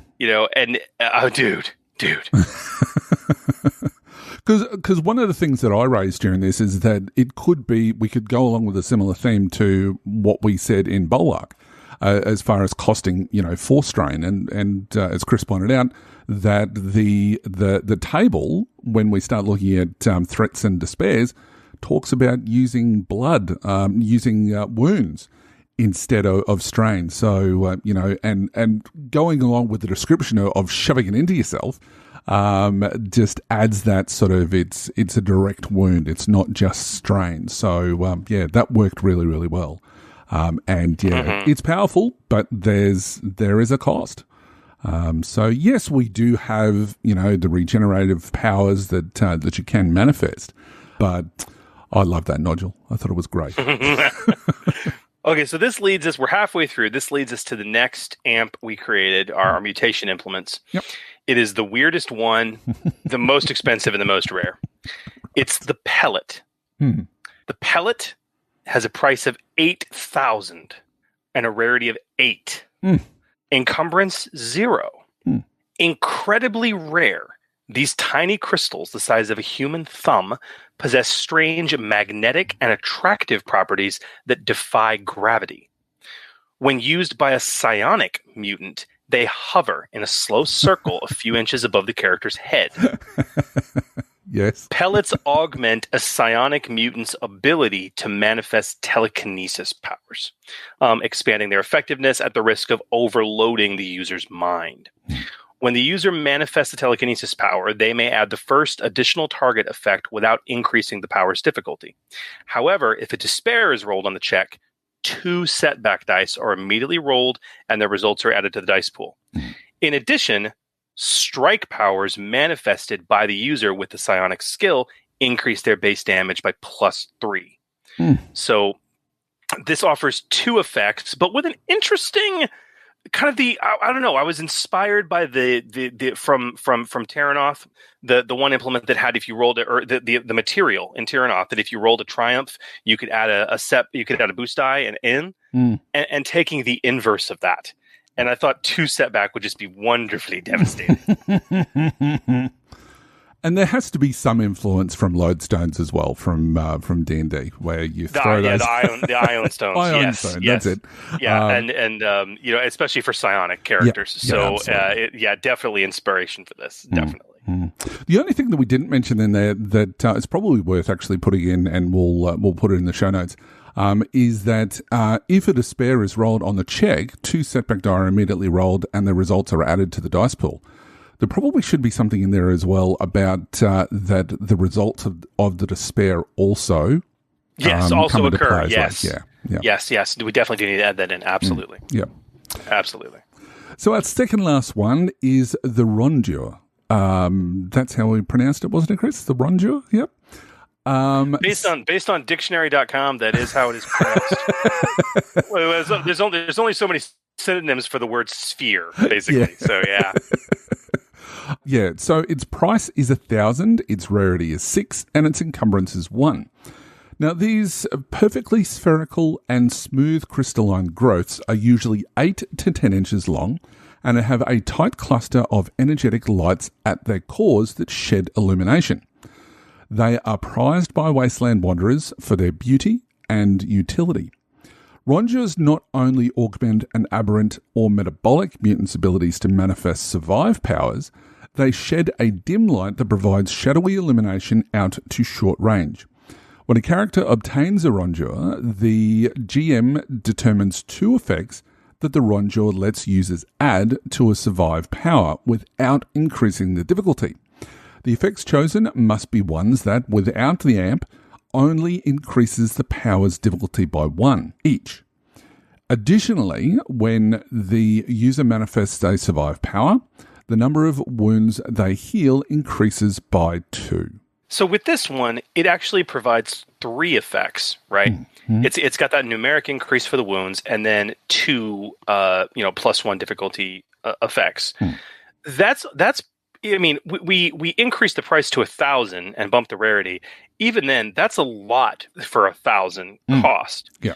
The reason, guys, we cost it the way we did is because when you look at the effects of the survive power, they're not game-changing the way some of the other additional effects would be. Right. The survive power, while very versatile and essential in this setting, is, its greatest benefit is its fundamental ability to self-heal. The additional effects, they're just not as empowered as some of the other additional effects for the other powers. So that was kind of our logic there. But I'd be really interested to know how it plays out on the table. Absolutely. Technically speaking, there's a 4th effect too, which is the shadowy illumination. Oh, the illumination. Yeah. But I mean, that's more of a utility thing that's thrown in there. Exactly, and it's not even clear illumination. It's like poor illumination out to just short range. That's it. Yeah. So it may sort of remove 1 setback die to areas of darkness, into short range. I mean, that's exactly. It's not a lot. But what's our last one, Chris? Well, our last one, the 1 power, obviously since we're not going to do utility, is strike. It's the 1 power we haven't covered yet. And so we have, heavily inspired by the magic staff, we have the stave. All right. Price of 500, rarity of 5, encumbrance of 2. This large growth of long crystal is veined with multicolored deposits of unusual minerals, typically over 4 to 5 feet long and several inches thick with a bulbous end. Staves must be held with both hands when used. Staves augment an aberrant or psionic mutant's ability to manifest strike powers, increasing the power's potential, but also increasing the risk of side effects. When the user manifests a strike power, they may add the first range effect or the close combat effect without increasing the power's difficulty. However, when using a stave, the character must always upgrade the difficulty of any strike power once, and 2 despairs cannot be spent to destroy the stave. In addition, strike powers manifested by the user increase their base damage by 4. So very much a reskin of the magic staff. We added in 1 extra ability in terms of close combat, but we accommodated for that with a slightly increased price and the auto upgrade ability. Yeah. I think that's really, really cool. And I can imagine a character carrying around this sort of this crystalline sort of large stick, club. for want of a better term, a club, and it's just like it looks cool. Forgetting the additional effects, it just looks cool, I think. So yeah. So that's all of those implements, and hopefully you can get them on the table as well. But wow, they were cool and fun to do. Yeah, what a ride. Dude, 6 episodes to dive into the various details of Magic and all that it is, and most importantly, what it can be. Listeners, I hope this series has helped you. I mean, Huli will tell you. The idea of doing Magic. We both wanted to do it, but this has been my passion project for a while because Huli, you know how passionate I am about the Magic system in Genesys. Yeah. And I know that I've certainly learned a lot from going through it and really taking a deep dive into Magic. I'll be honest and say that it's really helped my game because I am running Terranoth, and I wasn't necessarily as comfortable with Magic as I am other parts of the system. So this has really, really helped me. So I'm with Chris. I hope that you do get something.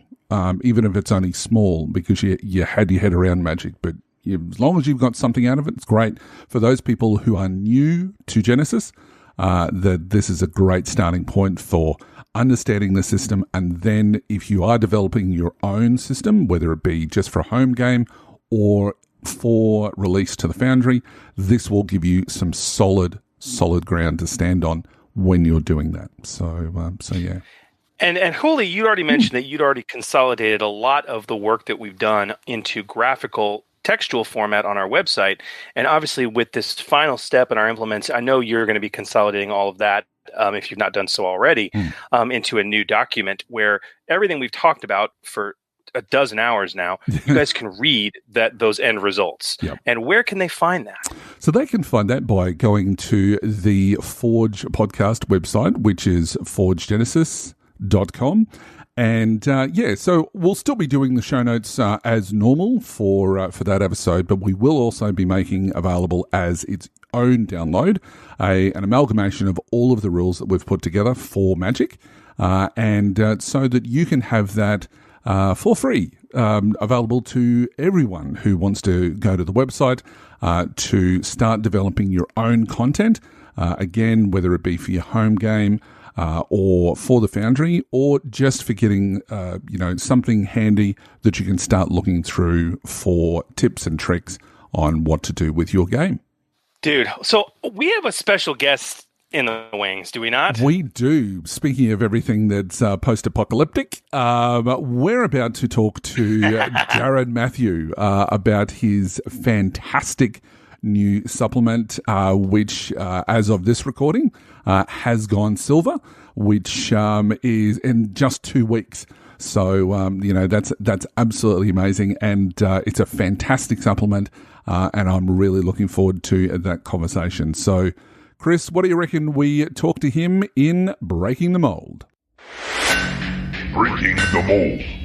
The Genesys Foundry is an exciting community of fan-created content for Genesys. New settings, new rules options, adventure and campaign modules, and oh so much more. But some creators go above and beyond and actually piss me off with how good what they produce is, because it's so good, it makes me want to quit.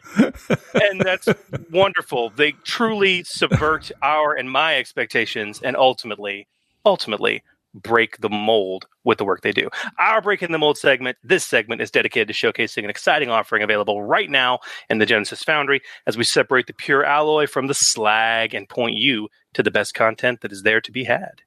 I think we've got a little bit of angry Chris tonight, but that's... it's angry love, and I'm so excited, but yeah. All right. Now, tonight's guest is the creative mind behind one of the most exciting new settings to blow us and many others away that's been recently released on the Foundry, especially when you consider that it is his first release, the thing that really annoys Chris the most. And and that setting of Junkpunk, as he calls it, a mix of sci-fi, cyberpunk, and semi-apocalyptic adventure, is called Salvage. Now, this over 80-page setting is slammed to the brim with content and was also edited by Genesys granddaddy, Sam Gregor Stewart. We absolutely fell in love with this setting when we read it. Just personally, it hit me out of the blue. It knocked me cold. It is fresh. It is unique. It is exciting. It is a rarity in that it offers what I genuinely consider to be a new vision from a setting standpoint, as well as some clever new mechanics.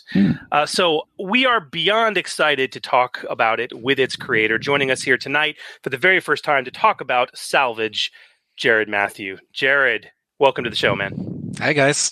How's it going? Good. Glad to have you on the show. Thank you so much for having me. Absolutely.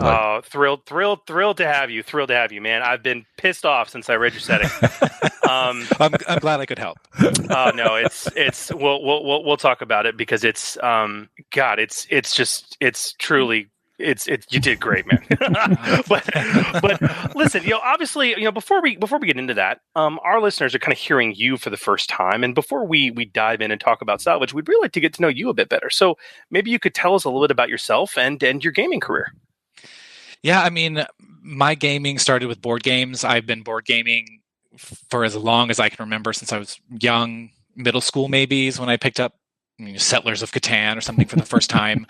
And I dabbled a little bit in, tabletop RPGs a bit here and there, but it wasn't until I discovered the Star Wars RPG by Fantasy Flight. I think it was when The Force and Destiny came out in 2015, I want to say, that I really I scooped that up and dove into that with some friends. I GM'd a custom campaign for about 2 years. That campaign lasted, which had broken my record by, 1 year and 11 months. So, and then, from that, obviously the narrative dice system that was built for the Star Wars system, I fell in love with it. And so the minute Genesys came out, I was just so thrilled to see that. And so I immediately picked that up and started building my own world. Nice. And you build it, you did, brother. No, I'm so thrilled. Anyway. I think you may have a fanboy here, Jerrad. Or an enemy, I'm not sure. Why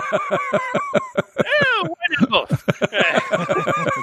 I'm like the little girl with the tacos. Why not both? Now, also, as we ask, all of our guests, what style of game or game setting or theme do you like to get on the table when you play? Now, you've talked about Star Wars and that's how you sort of entered into this realm. But now that Genesys exists, what's your favorite thing to play in Genesys? So, yeah, definitely sci-fi.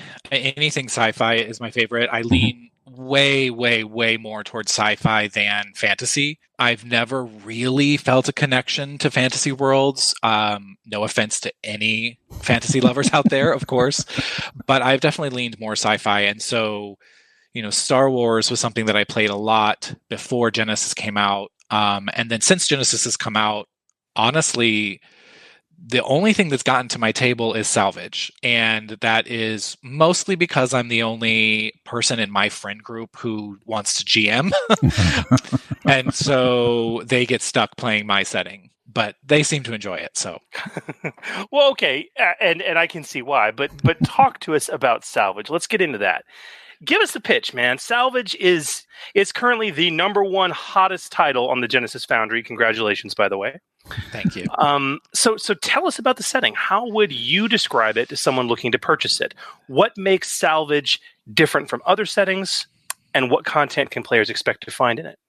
Totally. So first of all, I'm super excited to see the way people have been receiving Salvage. It's been a passion project of mine, and so I've been actually super touched to see the way people have been enjoying it already. But Salvage is a science fiction, post-apocalyptic setting. I'm trying to coin the phrase junk punk. I'm trying to make junk punk happen. And basically, humans have crash landed after the apocalypse has taken place on this planet. And so the world that they have to build a life on is already covered in rusting, crumbling remains of a mysterious missing alien race. And not to mention the wreckage of their own massive star fleet that has crashed onto this planet. the setting is meant to be harsh and demanding, and even the weather is basically trying to kill you. The idea is that when you have nothing, then the smallest something can mean everything. So digging through the wreckage and salvaging what you can is a really important part of this world. So besides being a harsh world with very little respite, the setting also has a ton of like natural mystery, which is something I really love in a campaign, with this long gone alien race, which I've named the Onai, which stands for Original Native Inhabitants. That's cool. And especially since it doesn't seem to be any actual physical remains of these aliens anywhere on the planet. So there's reasons for that, but you'll have to discover those. But they did leave behind their massive, overprotective robotic guardians, who even after centuries on this harsh planet alone are rusting and malfunctioning, but they're still super keen on their prime directive, which is protecting what's left of the Onai. So that tends to get in the way of pretty much everything. And then not to mention, soon after the arrival on the planet, humans have started to develop strange psychic powers.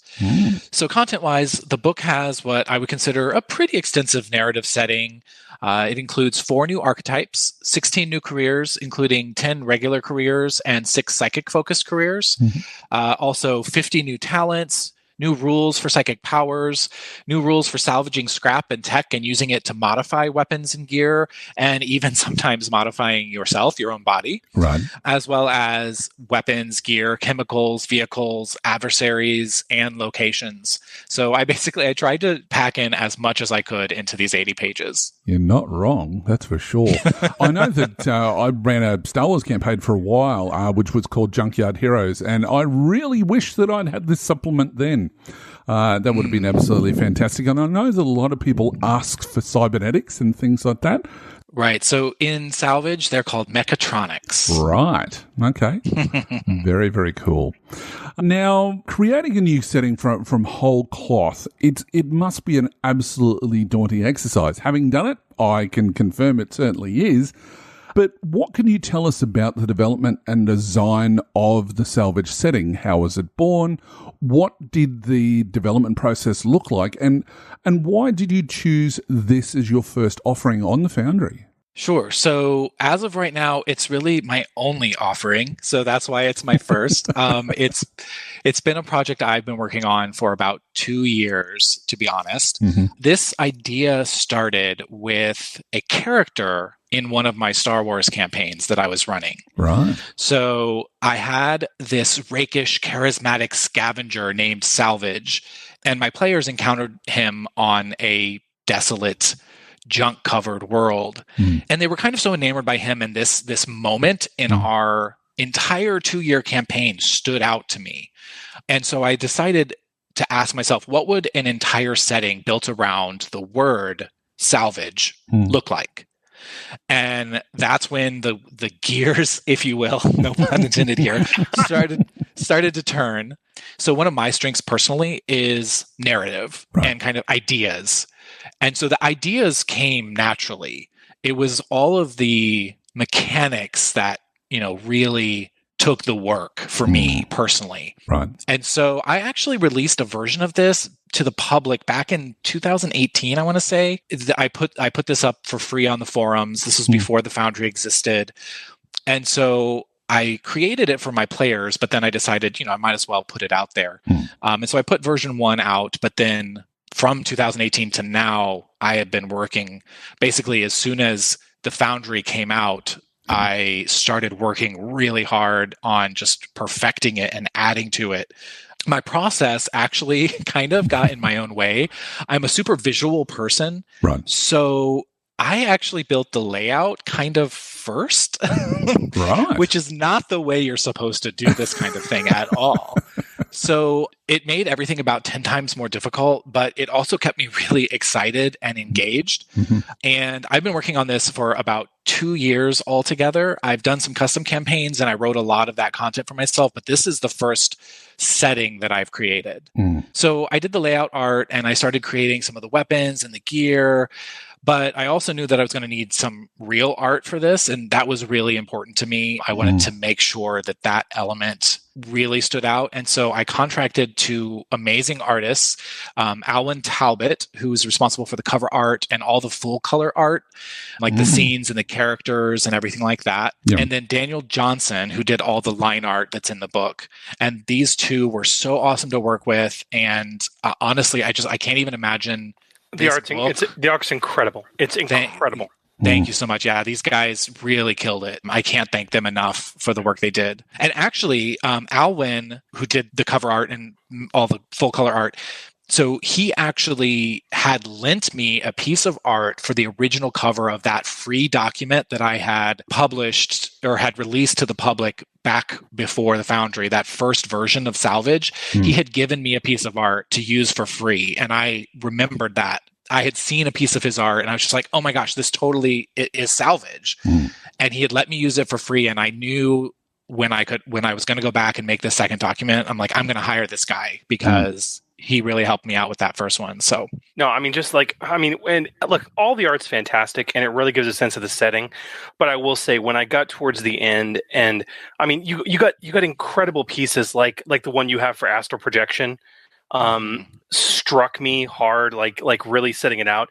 But when you get into the adversaries and like the art, the Daniel Johnson art for like the Rusters and the Onai, it's so inspiring. Like, thank you. Yeah.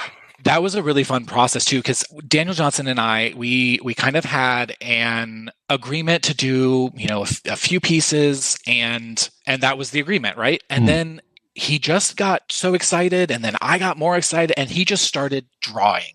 And next thing I know, he's sending me all of this concept art and all of these sketches. And he's just like, I'm sorry, I went a little overboard. And I'm like, how dare you? How dare you? Like, it was amazing. It was so awesome. And so that process was amazing. And we have, I included in the very last page of the book a little bit of, some of his sketching, some of his concept art, just kind of, I needed to include more of what he did. So, but I mean, even then, like the splash pieces for the gnome, and the SO and the Decker and the actual, the new archetypes you have, it's like I'm looking at a published Star Wars book in terms of the quality of that character art. Yeah. Thank you. Yeah, it was really important to me. I wanted it to look professional. My background is in marketing, and it just that the visuals, I knew I could write the story, but I wanted the visuals to go along with it, to really be there with it. Well, that certainly worked. Thank you. So when we talk about all this content that's in here, in these 80 pages, you added a lot more than setting background as well. And I know that the amazing setting building pieces that we've spent a lot of time talking about are so wonderful and quite frankly, reason enough alone to buy this supplement. But you also added a fair bit of mechanical things as well. With a 2-year writing process, with the new mechanics you added, what did the playtesting process look like? And also from a playtesting and editing standpoint, what can you tell us about that and working with Sam Gregor-Stewart on this? Sure. So with playtesting, we literally just jumped in and played. I wrote that first little document. It was pretty bare bones, and we started playing. So I actually ran the same campaign twice. It was maybe a couple of months long. So with each group, I did it with 2 different groups. And then I just kind of made adjustments to the rules as we went. And, sometimes you have to piss a player off by telling them, well, that rule is changing. Sorry. Mid-game, that rule's not going to work, or you're too overpowered with that psychic ability. Or I ended up having to actually get rid of teleportation, which was in the original document. It just ended up being a little bit too overpowered, and I'm hoping to bring it back, but it's going to need a little bit more time. But, some mechanics are born straight out of the playtesting. For example, the medal system that I put into this, which, the world is really harsh, but I wanted a way for the players to gain something from their experience of failing. Because I think that that's what happens in real life. You gain something from every experience, even when you fail. So that's where medal points were born, which is a system where every time you fail a skill check, you get a point of medal. Your grit, your medal. And then you can use those for a few different things, but mainly over time, when those build up, you actually become determined and you get some bonuses. And metal also determines, depending on if the players are all really strong, then more story points are going to go to the GM.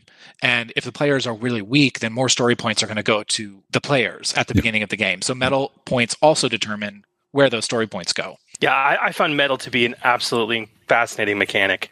I have an addiction to one-shot micro RPGs, and there's one out there you can Google called Roll for Shoes.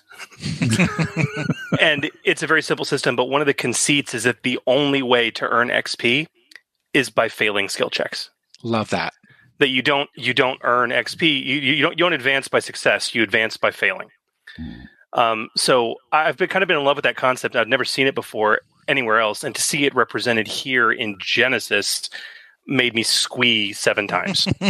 So, well, there's nothing I love more in the world than making someone squee. Oh, now! And then, working with Sam was amazing. I actually have to admit, this is a little embarrassing to admit, but I didn't know who he was when I started working with him. Really? So I know it's I'm sorry. I'm embarrassed to admit it, but I had heard on the forums that there were, the layoffs at Fantasy Flight, and there were members of the team that were offering up their services. And so I reached out to the email address I was given, and I heard back from a guy named Sam. He said he was going to do this editing for me. And I, all right, great. And so I sent him the work. We started doing the editing process, and it wasn't until I actually looked at the layout of one of the Genesys book to start doing the layout of my credits page. And I saw his name, and I was like, "Oh, okay, now I see what's happening." And that was like, and actually, I immediately texted all of my friends, all the friends that are in my campaign that have been playing with me. And I was like so nerding out. I was so excited about that. I had no idea. So, but I do have to say that his edits, his suggestions, like so immensely helpful. He's just obviously so full of knowledge on this system. It just, and he gave every ounce of that knowledge to me, just poured it out. So much so I was almost overwhelmed at the amount of edits and the suggestions, but it was just so helpful. And I really hope that he will work with me again, because I'm not doing another Genesys project without him. I can't do it. I can't imagine it. So that's awesome. Yeah, no, Sam's a good guy, and look, the editing that he's done is pretty clear there, but it's the amount of content is just insane. Can I tell you, it's just like it goes on. I'm just scrolling here, just familiarizing myself a little bit more again, and it just goes on, and it's all great content.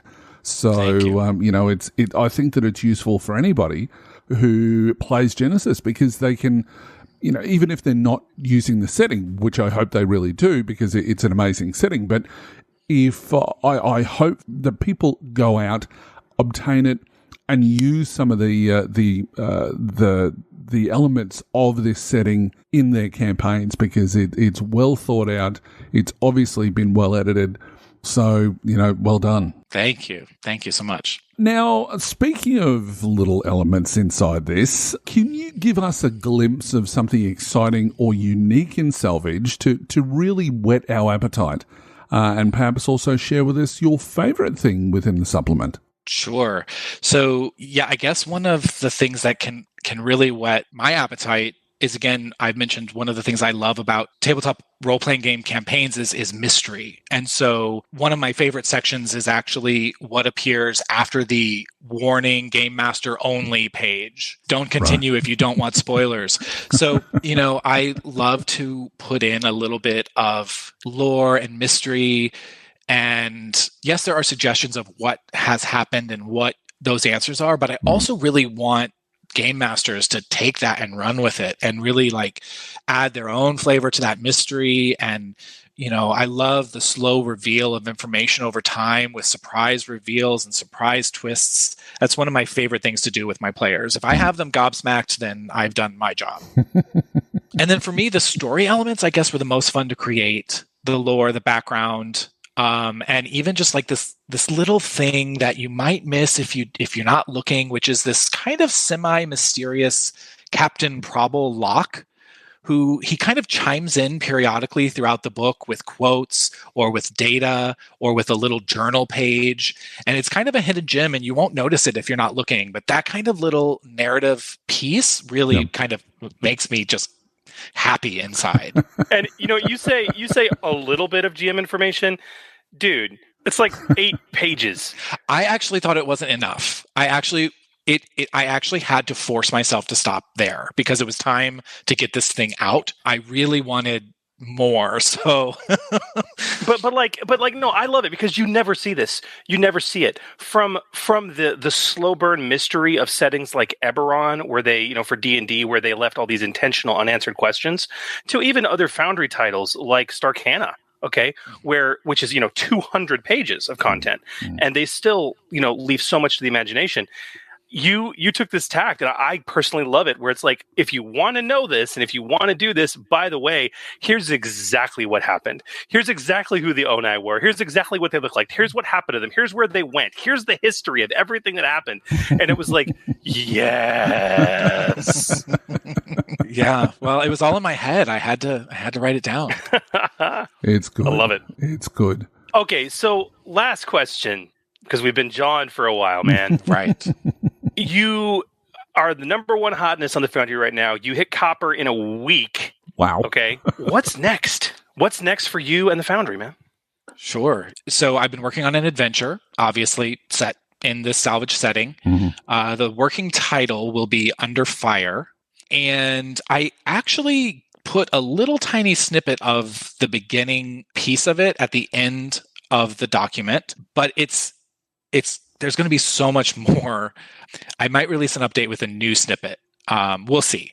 But this adventure, I also have been working on 2 new playable archetypes, 2 new psychic powers. I'll just go ahead and spoil one of them. It's going to be pyrokinesis. I'm super excited to be working on that. And then obviously, some new characters, locations, gear, all of that stuff that you would expect in an adventure. I want an entire book on the Onai. Just very quietly. Sure. That'll come next, I guess. After.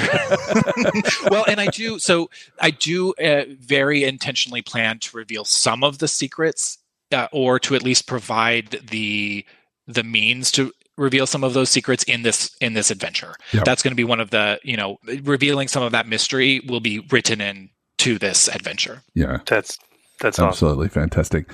Now, one of the things that we've talked to many of the Foundry author guests about is artwork. Now, I know that we've really gone on about artwork throughout this segment with you, Jerrad. But many people have found great sources for free, while others have waited until they had the budget and then have added artwork, which is very specific to their setting, as they've progressed through sales. We've got a couple of examples where the author has gone out and done their own art. We've got Chris Markham, for example, and I know that Anastasia Steele, with her Sunfall setting, did her own artwork, which is amazing, mind you. But they've gone out and done it themselves. But Jerrad, you've gone in a completely opposite direction, where you've sourced it before you've done anything, you've worked with the artist, and even felt the need to have your layout right before going down the path of even writing.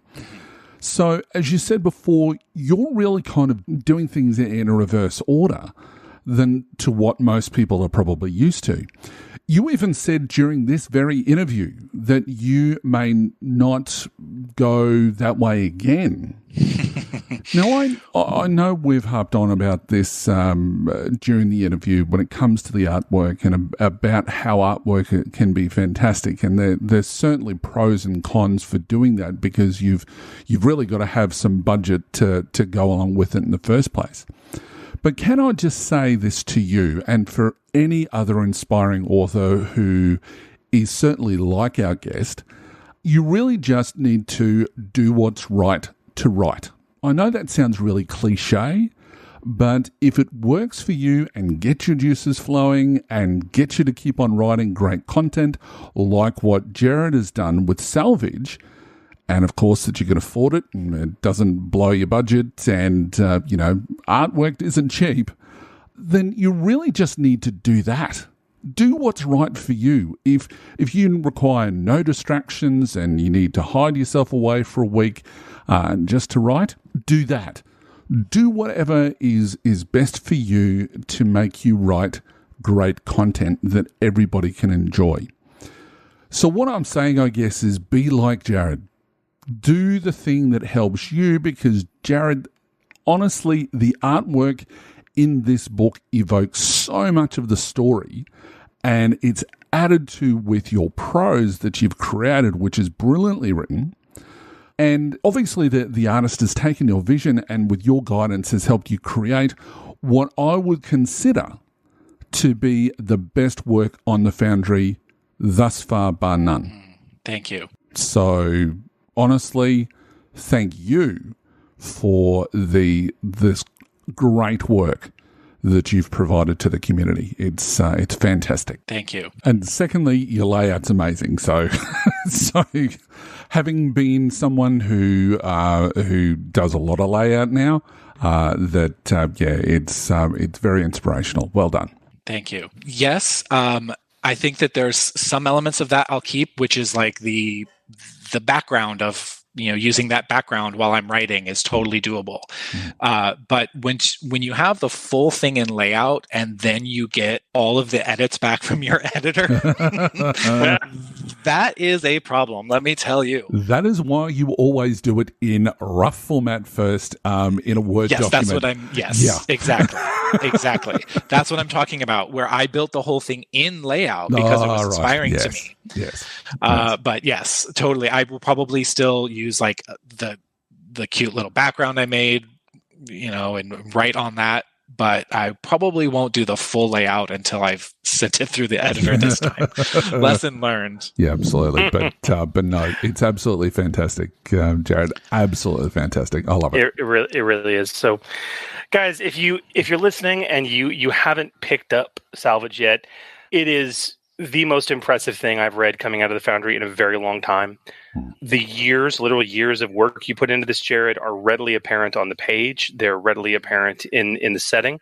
And it's something that I'm actually quite anxious to get on the table. Yep. Well done, man. Just well done. Thank you. Thank you so much for putting all you have into this. Thank you for bringing it to the community and sharing it with all of us, because this is truly a gem. Thank you so much. I'm speechless. I really appreciate that response. Well, I was speechless reading it. So good job. And just so you're aware, I will be using metal in, I think, every campaign I ever have going forward. So congratulations. Absolutely. Yeah, please do. And some form or fashion up. I also think the chain link economy is absolutely I was going to mention that. Yep. Chain link economy is something that I really enjoyed coming up with as well. Yeah. So, just incredible. But anyway, Jerrad, thank you so much for joining us, and we cannot wait to see what is next with Salvage. Thank you. I can't wait to show you. And get you mad again. Get you upset again. I will never be so gleefully glad to be angry. Well, thanks, guys. Thanks for having me. Not a problem at all. Thank you. So, Chris, I think that it's, I want to calm your nerves a little bit, or whatever's going on for you. So let's go and answer some questions, because I know that that's always calming. I think you're right. So let's go and do that in Under the Hammer. Under the Hammer. And welcome to Under the Hammer, the segment where we answer your games and rules questions about the Genesys role-playing game as it impacts both rules, content creation, and play. And we've got some thought-provoking questions this week.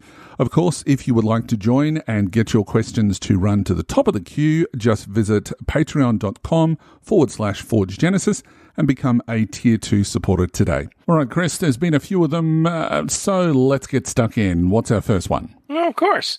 First one comes in from Scott, either Caddo or Cadu, via Facebook. Yep. He says the following. Hi, Julie and Chris. Hi, Scott. looking at the tier 2 talent in the core rulebook called Lucky Strike, it says when your character purchases this talent, choose one characteristic. After your character makes a successful combat check, you may spend 1 story point to use this talent to add damage equal to your character's ranks in that characteristic to 1 hit of the combat check. I am assuming this is like the soft spot talent in Star Wars, where after flipping a story point, you add the characteristics rating to the damage. Could you use brawn to add to melee damage with this talent? I feel like I have the wrong end of the rules here. Do I? Does he? No? No. No, you don't. No, you don't. No, you don't. Let's put another context here, Scott. Let's say you got a 5 brawn, which is insane. Nobody has a 5 brawn. But let's say you have a 5 brawn. You can spend a story point to add plus 5 damage to 1 hit from an attack. That is not overpowered. And most characters are going to have a lot less than 5 brawn. So, I mean, your average beefy melee badass is going to have a brawn of 4 for at least the majority of the game. You know what I mean? Yeah. Look, what I think the point that he's looking at is when it comes to brawn, obviously, if you've got a weapon, let's say that it gives you plus 4 to, like, it's brawn plus 4. So in this case, if you did have 5, that you'd be adding the brawn as well as the plus 5. And then if you had this particular talent, you'd add brawn again. You'd add brawn again. And that it sounds a little bit overpowered. Look, I think that if you are looking at taking this talent and you do choose brawn, it may seem a little bit cheesy, but remember, if you've got 5 brawn, you're lacking in other areas. There is no two ways about that. So if you're a bit of a one-hit wonder, literally and figuratively, that it's not a problem. It really isn't. And as Chris has mentioned and Sam has clarified as well, that most combat shouldn't go more than 3 to 4 rounds anyway. So if you are going over that, it means probably that either the challenges are too high or the PCs are just having a really bad day rolling. So yeah, and but let's put this in context also of just raw equipment. It sounds overpowered, but mathematically it's not. Right. Huli, let's do an exercise. Okay. Sure. I have the Realms of Terranoth book close at hand, and I have opened it up to page 94 and 95, where you find the melee and ranged weapons tables. Right. I'm looking at damage. I want you to pick, just off the top of your head, pick a big, beefy, gross, nasty melee weapon. The first one that comes to mind. Battle axe. All right. So the do you mean like a great axe or just a regular? Axe, like the real big weapon. Okay. So that is a plus 4 damage. Right. Okay. So that's brawn plus 4. The biggest out there is brawn plus 5, which is a warhammer. Right. Okay? Yep. But even then, brawn plus 4, that's your great axe, that's your flail, that's your pike. Okay, that's your really, really gross stuff. Let's say you have a 5 in brawn. All right. You're going to be dealing 9 damage base. Okay. You add this talent, that pumps to 14 damage on that hit. Whoa. And then you add successes. And then you add successes. Which a minimum of 1. So now, you compare that to ranged weaponry in a fantasy setting. Yep. Okay, which reasonably speaking is going to do, generally speaking, less damage than melee. That's kind of the point. But even then, a bow does 7. Okay, a heavy crossbow or a longbow does 8. Okay, so let's say you have a dexterity of 5. Okay, on this one trick pony thing. If you have this talent, that's going to bring your damage to 13.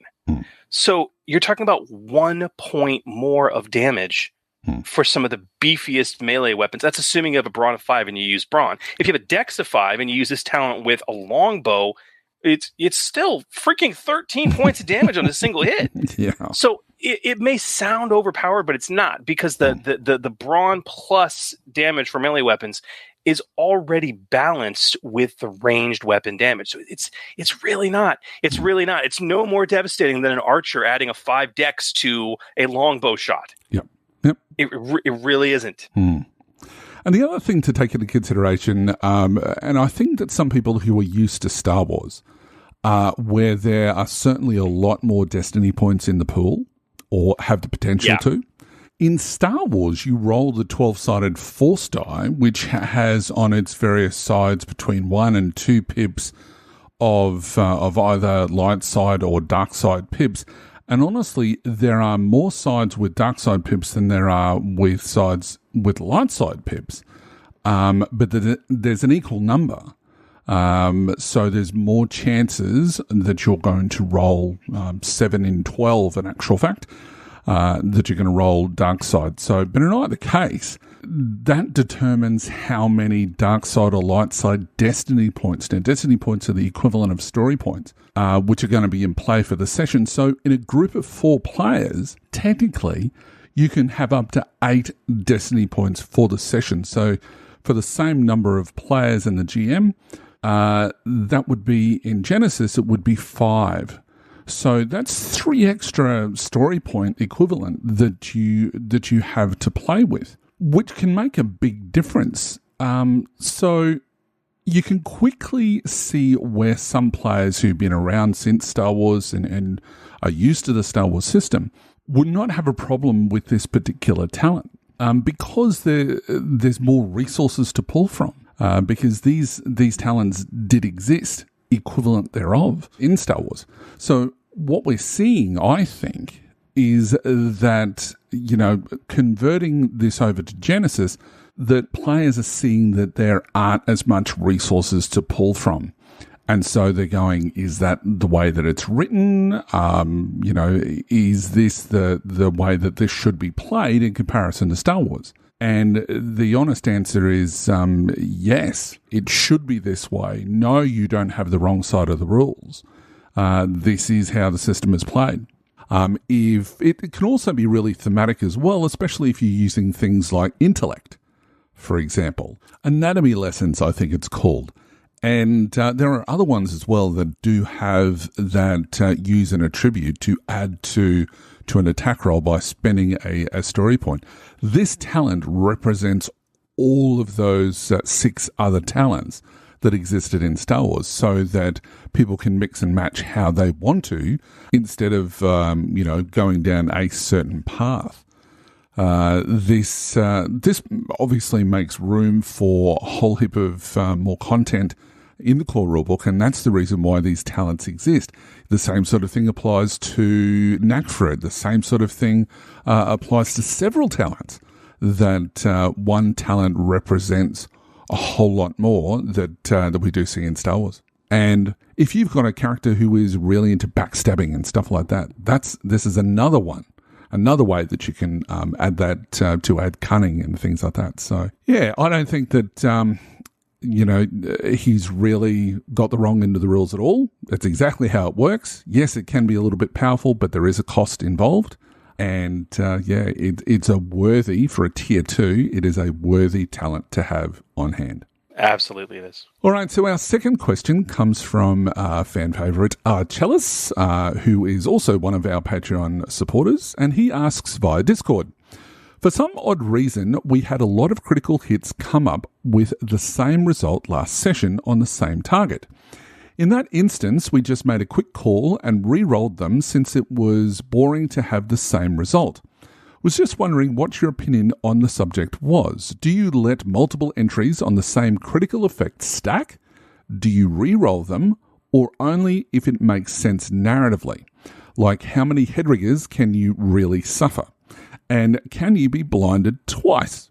Thanks. Well, I never really had this happen that often. No, it doesn't. And keep in mind, Arcellus, also, if they've already suffered a crit, you should be adding plus 10 to the crit roll for each crit they've previously suffered. Sure. Now, honestly, and I'm sitting here staring at the crit chart right now. Typically speaking, they almost always would stack, in my opinion, with a few notable exceptions. Basically, any of the easy crits, yeah, they should just stack. They suffer that effect again. The same goes for when you get into the average bowled over. Headringer and any of the increased difficulty of certain checks based on certain characteristics, those can all stack, honestly. I mean, they really can. I could see, slightly dazed wouldn't stack where the target's disoriented, because you can't be double disoriented. Scattered senses won't stack. Hamstrung won't stack. I mean, gosh, winded won't stack. Compromised would. And then, at the brink, crippled, any of the hards, those should all stack up until you get to temporarily disabled or blinded or obviously knocked senseless. I mean, but so sometimes they're going to stack, sometimes they're not. I mean, if you're looking at the pure raw, if they suffer the same effect twice, they have an extra crit. It doesn't necessarily have the effect. They're still critted. It's still going to add another plus 10 to the next crit they receive. Yep. If you're looking for pure raw. Outside of that, though, I mean, you're always within your right to allow a reroll, or even to offer to allow them to step the crit down to the next crit.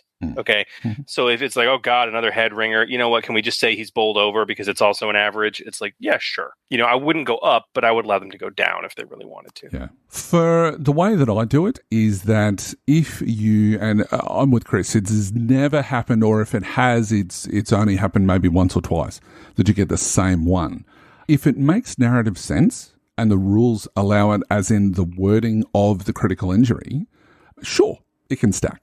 As Chris mentioned, for example, off balance, add a setback die to the target's next skill check. If they get 2 or 3 of that particular injury, well, they have 3 setback die for their next check. That's not going to break things. And it's even going to highlight that they're completely off balance, remembering that it's not just a case of roll a dice, read a table, and that's it. There has to be, or this is the way that I do it anyway, is that the critical injury does have to have a narrative effect as well. So if it's off balance, well, your head is spinning at this stage because you've got 3 of them. And as you say, even if you do have a double up, like, something such as winded, where the target cannot voluntarily suffer strain to activate any abilities, I don't think that there should be a double, because the wording of the injury doesn't sort of account for that. But what it does account for is that A, he rolled really well, lucky him or her, and the other thing as well is that it's still applied as a single crit. So it's going to mean in the next time that you're critted, you're going to have plus 20 if that was your second crit, right, and things like that. So it goes down to what makes narrative sense, what makes sense from reading the effect. And as I responded to him, ultimately, when it comes to anything, it's, DBAD. When it comes to being a GM, if somebody suddenly got, gruesome injury, for example, where they're having an ability affected permanently until it's sort of attended to, or if they've, become blinded, as he said, how can you be double blinded? Or if you're talking about being maimed in particular, where you lose a limb, you've already affected the character in a really negative way. Don't be a dick. Don't add, well, you lose the other arm. Sure, it might be fun in Monty Python, but it isn't necessarily fun as a PC. So, that's just something to consider as well. Mm-hmm. And our last question, what's that, Chris? This comes from Ed Kelly via email. He asked the following. In your last episode about specialization trees, you talked a lot about talents, talent selection, connectors, and shaping the tree to a theme, which was great. But I would like to know how to choose the skills for the career and career specializations if you're not doing roles. Are there some tricks to choosing the right skills? Or again, is it more about the theme of the specialization you're going for? I also have a second question regarding the ranks you place in the career and specialization skills. Is it like in Star Wars where you can choose a rank in one of the career skills and another rank in the specialization skills to give you 2 ranks in a skill? I can answer the last part right now. No. Yeah, go. No, it does not work like Star Wars. Right. So with the specialization trees option in the EPG, it does things a bit differently, but it's not like Star Wars. Okay.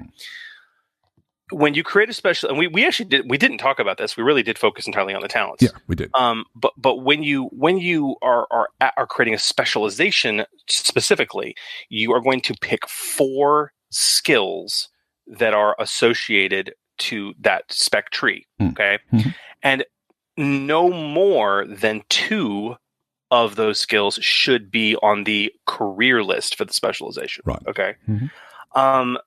But honestly, it just adds to your career list. That's all it does.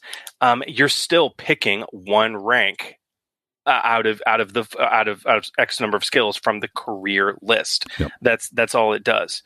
The reason that overlap exists is for people that are taking specs outside of their career. Right. But otherwise, you're hosed. You don't get free rank. It's not like Star Wars. Yeah, it does not work that way. Yeah. I can answer that last part right away. but the first part, man, tricks to choosing the right skills. I almost don't want to answer this, Hooli. This almost seems like an honest to God show topic. Yeah, absolutely. Of developing a career. And that's something we'll discuss in a future episode. Sorry, Ed. It does. Sorry, Ed. I mean, it's a long and convoluted question. There are. I mean, I've designed a lot of careers, and they're in both Star Wars and Genesys, and thematic totally comes into it. But there's also some very specific tricks and tips you want to keep in mind. In terms of, especially when it relates to magic skills, and to a lesser degree combat skills, although that can be a little more fluid. Yeah. I mean, at a high level, I'll just say this: 90% of the time, if it's a magic using career, you should only have access to 1 magic skill. Right. Okay. When it comes to combat. This is where I mean that's really the only hard and fast rule. When it comes to combat, I would never have more than 3 combat skills in a career, and that's kind of a general rule we see going all the way back to Star Wars. But that you don't have to have any. There are plenty of careers that have 0 combat skills because that's not the focus of the career. Yep. But I think you're right though that the magic side of things is 100% correct. That if you were to do similar to what we did with the roles specialization, but if it was an actual tree that was a career tree, that what you might have is you might be using things like the bard talent, or in the case of if you wanted to go down the holy warrior side of things, you might have a case that you decide to put Templar in. But it doesn't have access to any of, or it might have, in that case, access to that ability through the talent, not through the skill list. So, something, I think the rule of thumb should always be, unless you're under specific circumstances and you've got a really, really solid theme in mind, you shouldn't have a career that provides you with a magic skill on your career list. Instead, this should be handled with a talent that appears in the top 2 rows of the tree, similar to we're talking talents as such as Bard and Templar from Realms of Terranoth. Now, for those who don't have Realms of Terranoth, and so that people don't feel left out, and I know that we've had some feedback to when we start talking about some of these talents to actually let you know what these talents say, is that Bard, for example, is a tier 2, and it simply says knowledge, lore, and verse are now career skills for your character. Very, very simple, but it does offer these additional skills as well, not just the magic skill. Something to keep in mind there. But Templar, as a tier 1 talent, it's a little bit different again, and it says Divine is now a career skill for your character. They can only cast 1 spell using this skill per encounter. It's your atypical paladin. The main reason why I'm suggesting this is that the magic skill is likely completely essential to the build of the tree and should be the first or second talent that a player is going to grab for their character when they first purchase this tree. But anyway, I digress. And really, we'll get into a lot more of this in a future episode, as we mentioned before. The key thing to remember, Ed, is that when it comes to trees, if you intend to use them in your games, magic skills should, if not must, appear in the initial offerings of the career, not in the skills provided by the specialization. And that includes both career and role specs, because as career spec, it lists 4 skills suitable for the spec, 2 of which should be from the career itself, and the other 2 being whatever is going to suit the theme of that particular spec. But the other one is your role spec, where there are no skills listed at all. So just remember those key things. So that's my thoughts. So, but yeah, we'll come back to that, as you always like to say, Chris. Good questions, guys, and we really want your questions. Send them in, and maybe in just a bit we can talk about how to do that, because Huli, it has been a long show, and I'm afraid it does bring us to the end of this particular episode. It does. And, we'll be back with the new episode in short order, continuing our discussion on vehicles and vehicle combat. I can't wait to get back to that. What specifically will we be diving into, Huli? Maybe chases? You would be absolutely correct. So all the things that we haven't discussed thus far when it comes to combat using vehicles. So we'll be looking at chases, we'll be looking at collisions, we'll be looking at the critical hit chart when it comes to vehicles. So we'll be looking at all the ancillary stuff. So looking forward to that. And then in a future episode, we'll be talking about creating vehicles from scratch and modifying them. And we'll be doing that with Mr. Keith Capel. So looking forward to that. Huzzah. And speaking of you good people, while you wait for that episode, please continue to send us any other questions that you might have about Genesys, being a GM or a player, or just gaming-related questions. Anything, really. We'll answer it all. What do you reckon? And how can they do that, Chris? They can email us. You guys can email us at forgegenesis@d20radio.com, or post it up via one of our many social media platforms, including Facebook, Twitter, YouTube, and Reddit, by searching at Forge Genesis.